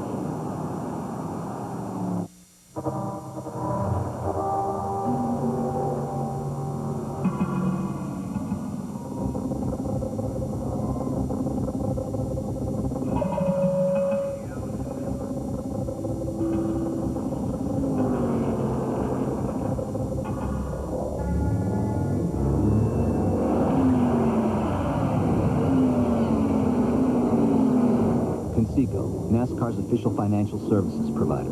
Step up. 14 laps to go. Who will be voted off the island next? An all-new Survivor Wednesday at 8/7 Central on CBS. Who will be voted out of the lead next? 13 laps to go this time by. Well, I tell you, Mike, they have to put my mom in the hospital this morning with a heart problem.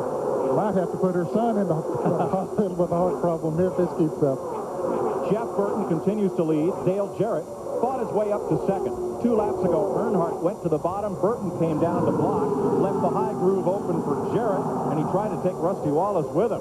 Earnhardt is third, Wallace is fourth, Mark Martin, Tony Stewart, Ricky Rudd. And the car really on the move right now is in fourth place. Rusty Wallace really made some great moves in the corner there to get himself where he's at right now. Yeah, he moved back to 6th when he got shuffled out there a moment ago and has picked up 2 of those positions back to 4th. He has a fast race car. Dale Jarrett trying to tie Cale Yarborough mark of 3 consecutive Daytona Winston Cup victories. Right now, Jeff Burton is the man in the way. As Burton tries to pick up his second win of the season. He won at Las Vegas. I'm trying to find some flaw in the way that Jeff Burton's car is handling and where they could maybe make a move on him. But right at the moment, he's running a perfect line around the racetrack. He really is. And that car, even though he just took the right side tire during that pit stop, is hanging right down on the bottom of the racetrack. And it'll be tough to pass him. None of the front 4 have teammates in close proximity. Burton's teammate Mark Martin is back there in 5th place. Burton was second in the Daytona 500, don't forget, to the man right now in his mirror, Dale Jarrett. Dick Bergeron. Well, Frank Stoddard's crew chief of that car that's in the lead. You guys strong enough to hold all those big dogs back? I don't know. The Exide cars are pretty good. Guys are great on pit road tonight. Got us a good pit stop there. Jeff's done an exceptional job. You know, we don't come to win these restrictor plate races, but we haven't always put ourselves in the greatest position. He's done a super job so far tonight. You know, I'm not sure whether the 2 tires are going to be able to hold those guys off or not, but if it does, you know, it'll be a good race. Well, they're in position now to build. Todd Parent, crew chief for Dale Jarrett. Doesn't look like there's much strategy here. He's just going to empty his bucket, I guess. Yeah, you know, the guy that's out there in second right now, he's probably one of the sharpest out there, but he's got a guy behind him that's pretty smart, too. You know, just lucky to get back up front with had trouble on the pit stop. The guys have done great, and this driver out here Daytona. He's putting on a show. I guess it's the first show we've really had all night long. But him and Earnhardt maybe can get a push from Dale, and maybe we'll make it 3 in a row. But just want to come out of here with a good finish. It's that chess game you were talking about, Mike. Terrell Shaheen. Kevin, your driver's back to third now. Can he mount another charge with the help of Rusty Wallace? Possibly. Rusty's got a pretty strong car, but I think Dale Jarrett's kind of just sitting there waiting to make the move. He pushed us back up there pretty good, and I think he can pretty much pull out and pass whenever he feels like it. So are you more interested in following Dale Jarrett than looking for a push from Rusty? We're more interested in getting to the front, however that happens to be. That's right. Hey, I like this confidence there in DJ. I'm not quite that confident myself. 9 laps to go. However this turns out, it'll be good for Jarrett and Earnhardt because point leader in the Winston Cup Championship chase, Bobby Labonte, is back in 18th position, so both Jarrett and Earnhardt stand to gain. Well, right now, you're looking at Jeff Burton going down through there, leading this race. His wife not quite as happy as he is right now because she knows that he has to run the perfect line on every lap. One little mistake, and he could be as far back as 5th or 6th. And the lead draft, 6 cars have a little advantage on Ricky Rudd, but those 7 right behind, led by Rudd, are still in this show with 8 laps to go this time.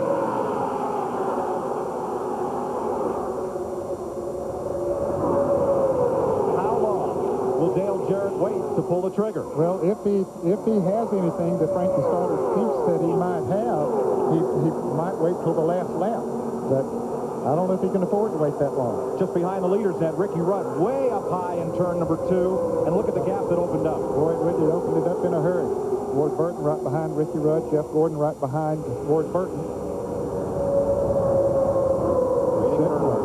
Well, they know they've done their job now. It's up to the driver to do the right thing. And I'll tell you right now, somebody's got to make a mistake for anybody who's passing one. One of those 6 cars coulda, shoulda, woulda, win it. Oh, they all wanna. Yeah, they all wanna. Got it. Jeff Burton, Dale Jarrett, Dale Earnhardt, Rusty Wallace, Mark Martin, Tony Stewart. From the engine to the caboose of those 6 cars, it's only 7/10 of a second. Then Ricky Rudd, leading Ward Burton, Jeff Gordon, Chad Little. Good run tonight. Tony Skinner. Tony Stewart looking for that high line to see if he can get by Mark Martin just behind this group. I'm watching everybody. I'm telling you what, they're running a perfect line around the racetrack, and how do you pass somebody when they're running that perfect line? Yeah. Trouble, back straight away. Cars sliding down to the infield. There's Spencer in big trouble. This run to the caution. If they can't get it cleaned up, this could be the race. Here they come. Off turn number 4. Trying for a second win of the year. Jeff Burton leads them to the caution flag with Jarrett, Earnhardt, Wallace, and Martin. Jimmy Spencer. All 4 tires flat on that car, so he spun many times round and round. The interliners are holding it up. Enough to get him back to the pits. Not sure if anyone else was involved there coming off turn number 2. Spencer trying to salvage a finish here for Travis Carter. And if he is the only car involved and there is no debris, we should be able to get back to green to finish this off. I would think so. I think we'd have 3 or 4 laps maybe. Well, I can tell you one thing about this type of race. When you go back with just a couple of laps to run, that restart is so very, very important. Fireworks from Jimmy Spencer's car. Yeah, the tires go down. Yeah, tire finally just the wheel locked up on the right front. You know who's got to be smiling tonight is Mark Martin. He's only had 1 top 5 finish in his last 8 Daytona races. That was 5th this February. So he'll have a good night tonight. They're going to try to get Spencer back out. They get that wheel off. Well, that thing is welded on there. It's probably wrapped around the top A-frame there and all, so they're having a time with it. You know, you hear about the drivers and the spotters and everybody making deals. There's going to be some deal making now. We asked some of the drivers, can you rely on your friends on the track? Look, I've been all through that, and trust me, I don't care what anybody else tells you. Anybody else you interview, there is no deals. It might last for 2 or 3 laps. But just about the time that guy gets hung out to dry, he's trying to make a deal with somebody else. Everybody's trying to make a deal with somebody, and there is no deal out there. In restrictor plate racing, it's each guy for himself. In today's time, I think there's less cooperating going on, particularly in the latter part of the races, but obviously there's some guys that I know when they tell me they'll follow me, they'll follow me. Then the other guys that I know they'll use me and dump me as soon as they get the opportunity. You have to have partners, so the question is how long does that partner stay your buddy? And that's the big question mark on everybody's mind, but you'll use them, and they'll use you as long as they can until it's not comfortable anymore. It's not helping them. Well, I can answer your question there. You want a friend? Bring a dog with you. Kenny Irwin, Matt Kenseth make pit stops along with Kenny Schrader, Kevin LePage, Ricky Craven, and Darrell Walter. Ralph? Todd Parrott is the crew chief for Dale Jarrett. Todd, you got one last shot at him starting from this yellow. Is your car strong enough to do it all on its own, or do you need help from Dale Earnhardt behind you? Well, I'm sure he's going to have a real good push from that guy behind him. Looks real similar to what happened in February. Just have to see what happens. We've got a great race car, great, smart race car driver, and he does a lot of good things here in Daytona. Daytona's been good to us, so we'll see what happens. Have you guys made any deals with the 3 car? Well, he hasn't said a word, and I haven't said a word to him. He knows what he's got to do. Sometimes, Mike, those deals can be made just between the drivers, though, with hand signals. They'll be waving back and forth which way they want to go if they're going to hook up together. 4 laps to decide this. Talk about a Saturday night shootout. Yeah. You know, you hear all these deals and all, but I can tell you, if you get a great start and you can pass somebody, you're going by him. Yeah. It don't matter what you say beforehand. You're going to pass that person. And everybody's still here, and they're standing.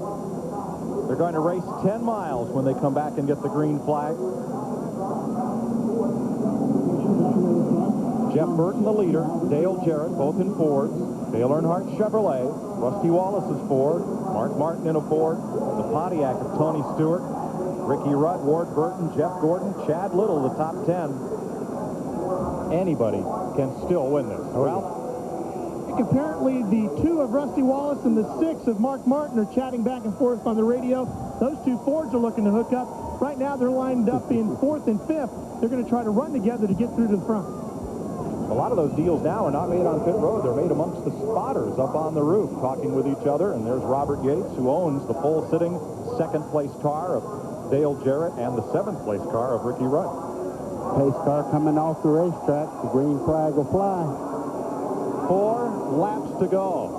Folks, can you sit still for 3 minutes? You can only pass on the outside to get the start-finish line, and Jeff Burton is protecting that.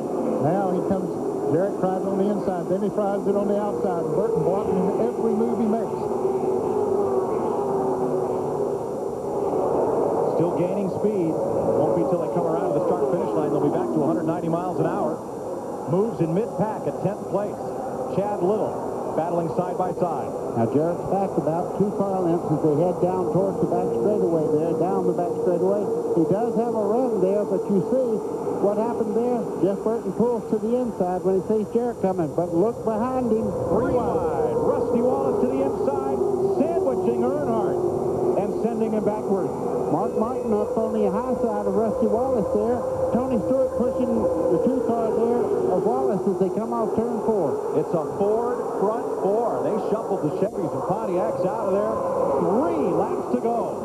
And Rusty's got to run on DJ now as he comes down the front straightaway here. They try to go around Burton, but Burton blocks every move that they make. Boy, that's not going to last there. I'm going to tell you, you're going to run out of racetrack looking in the mirror quite that way. You can miss your mark getting in the corner by running that mirror that much. That was certainly driving with that rear view mirror. Dale Earnhardt Jr. has dropped to the apron and to the back of the pack. That will put him 33rd. Jeff Burton out front has the world's widest rear bumper. Boy, he does have it. He's made good use of it, too. Here comes Rusty. Watch that 2 car of Wallace as he pulls down on Dale Jarrett. And Ricky Rudd's in that front group now. He's really made a move to the front. Got 5 Fords there battling it out. 2 laps to go. Ward Burton and Tony Stewart, the 2 Pontiacs, fighting back at 6th place. Side by side. Earnhardt behind them. Yeah, Earnhardt's got nowhere to go right now. He's just sitting in the middle there waiting on these guys to determine where they're going to go. And that's 2 frustrating finishes in a row for Earnhardt at Pocono. Or rather 2 out of 3. where he got muscled up by Mayfield in the last lap. Looking back from your leader, Dale Jarrett, the second place car, as they go down the back straightaway, Jarrett inches up, not runs up, inches up. 3 miles to go. And the crew is looking at it. There's Jeff Burton's crew looking to see if he's going to be able to hold them all. And Jeff Burton would love to see somebody try DJ on the bottom side or high side. If they get side by side, that would give him white flag. Dale Jarrett has been the fastest car in qualifying, one of the fastest in practice. Jeff Burton had only 2 fresh tires on that last stop, but he's done everything to keep Jarrett in his mirror. 2 miles to go. Kim Burton looking on, praying. Not breathing much right now. Come on, Jeff, she said. Wallace trying to line up with Jarrett. Can they make a move? Will Burton give them anywhere to go? I don't think he will. I think Burton's going to run that perfect line. Jarrett looks to the outside now. Nowhere to go there. Trying the bottom side again. Jeff Burton won his first Winston Cup race on CBS. He comes off turn 4, and he's going to win the last Winston Cup race on CBS. Jeff Burton over Dale Jarrett, Rusty Wallace, and Mark Martin winning the Pepsi 400.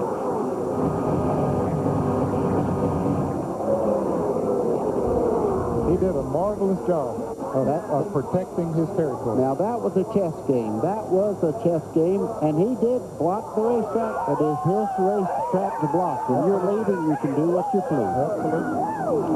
Protecting his territory. The NapaOnline.com margin of victory, 0.149 seconds. Jeff Burton over Dale Jarrett.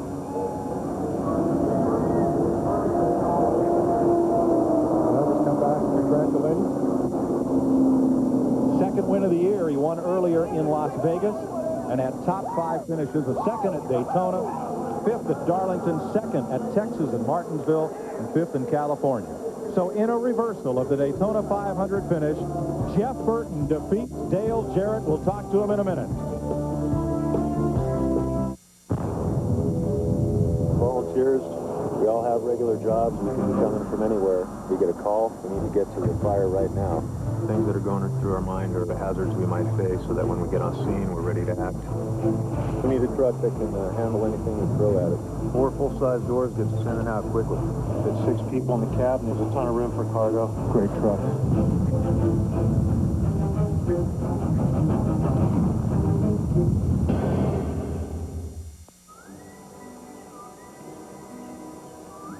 Now that Napa Auto Parts and accessories are available online, have we suddenly become hipper? Well, maybe a little. NapaOnline.com, where the world's largest inventory of ready-to-ship parts and expert advice you depend on in our stores, are now available online around the clock. And if something isn't right, you can ship it back or return it to your participating Napa store and we'll make it right. Actually, this is pretty hip. Tomorrow, tomorrow, I love you. Tomorrow, you're always a day away. You got it. Tomorrow. Appliance today, have it delivered tomorrow. Why buy anywhere else? Lowe's, improving home improvement.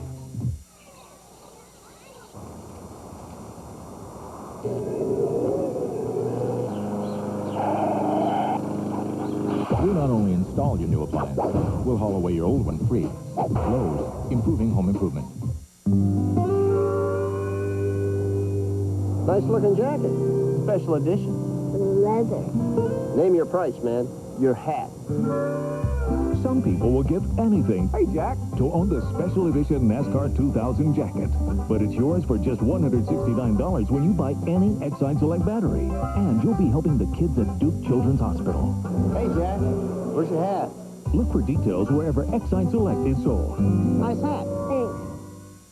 This week, spend the holiday with Dave and Jason Alexander, Ellen DeGeneres, Brian Wilson, Hollerin' Champ, Sheryl Crow, and the latest Survivor Castaway. All new late shows this week. CBS Sports presentation of the Pepsi 400 is sponsored by Lowe's Home Improvement Warehouse. Lowe's improving home improvement. Ford F-Series. The best-selling trucks are built Ford tough. Of Cola. Circuit City.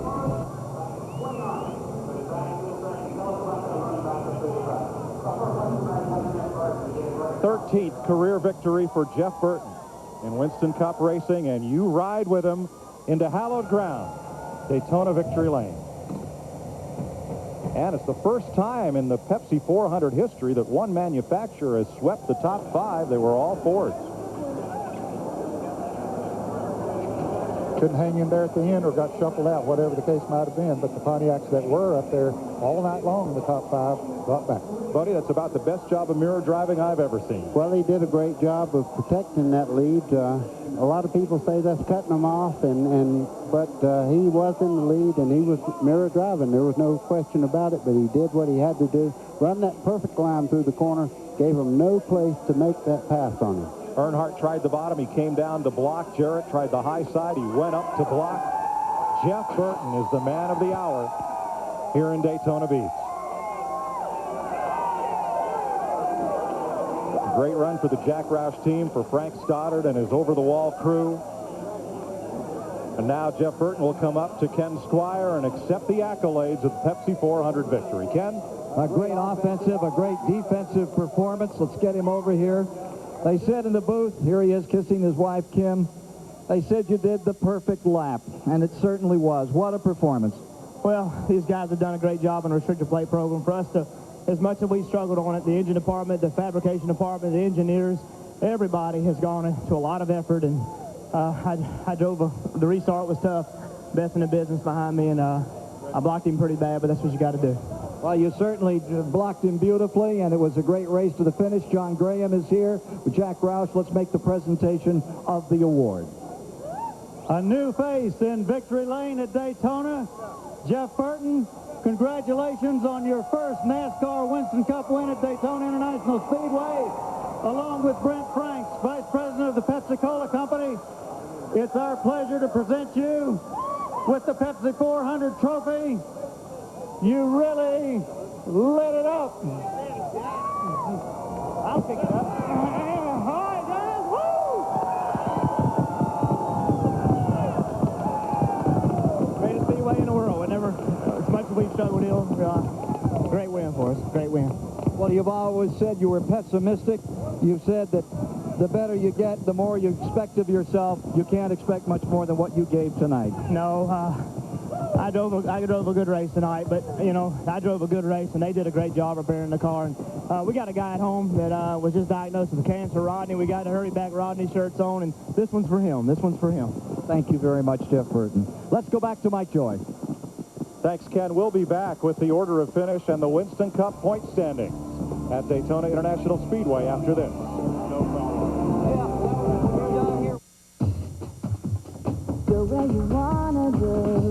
Many driving problems have been answered by Goodyear innovation.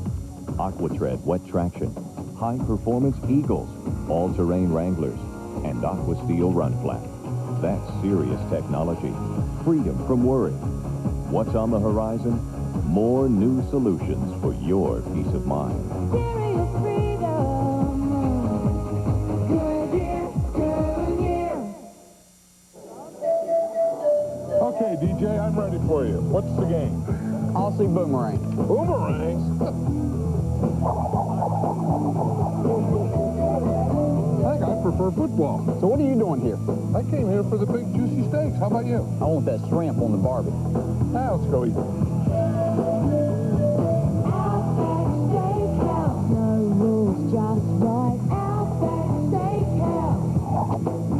They're back. You worry about your car lasting? Imagine going 500 miles in one stretch at 200 miles an hour. That gets out the life right out of your car. That's why my team has always used Havoline Motor Oil. The same unique formulation you can get for your car. Technically speaking,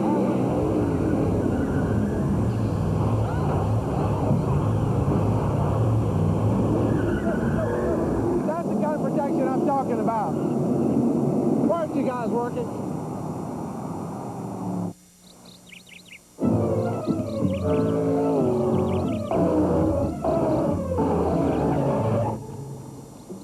You missed the spot. Presenting The Day at the Gordons, where racing champion Jeff Gordon and his wife Brooke eat new Fritos chili and scoops, a hearty cup of chili and loads of Fritos corn chips. It's fast, it's filling, it's Fritos. Perfect for people on the go.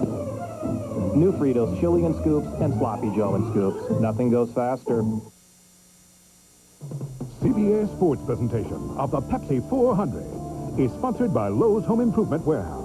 Lowe's improving home improvement. Ford F-Series, the best-selling trucks are built Ford tough. And by Doc Otis, a new flavored alcohol malt beverage.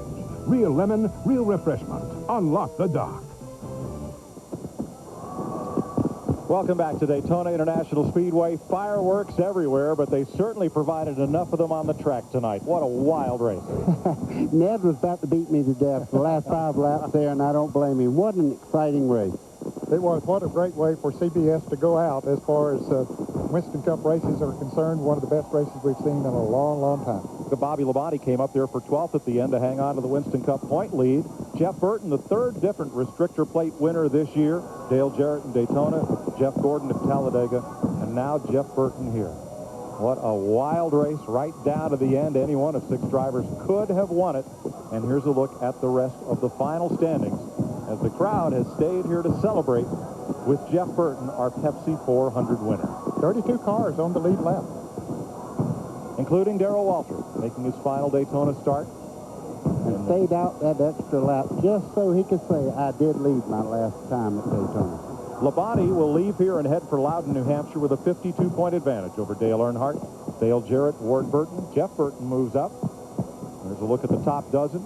That includes rookie Matt Kenseth. Boy, it's been such a pleasure and a privilege and a great ride from up here. Let's go trackside to Ken Squire for final thoughts. Thank you very much, Michael. Just wonderful to see all these people still standing, still applauding. And after 22 seasons, CBS bids a final goodbye from Daytona. Thank you for having been a part of it with us. And thanks to everyone at the Daytona International Speedway and NASCAR, who over the years always made it a joy to come to the birthplace of speed for the Pepsi 400 and for the great American race, the Daytona 500 each February. To everyone in the Daytona future, have a good ride.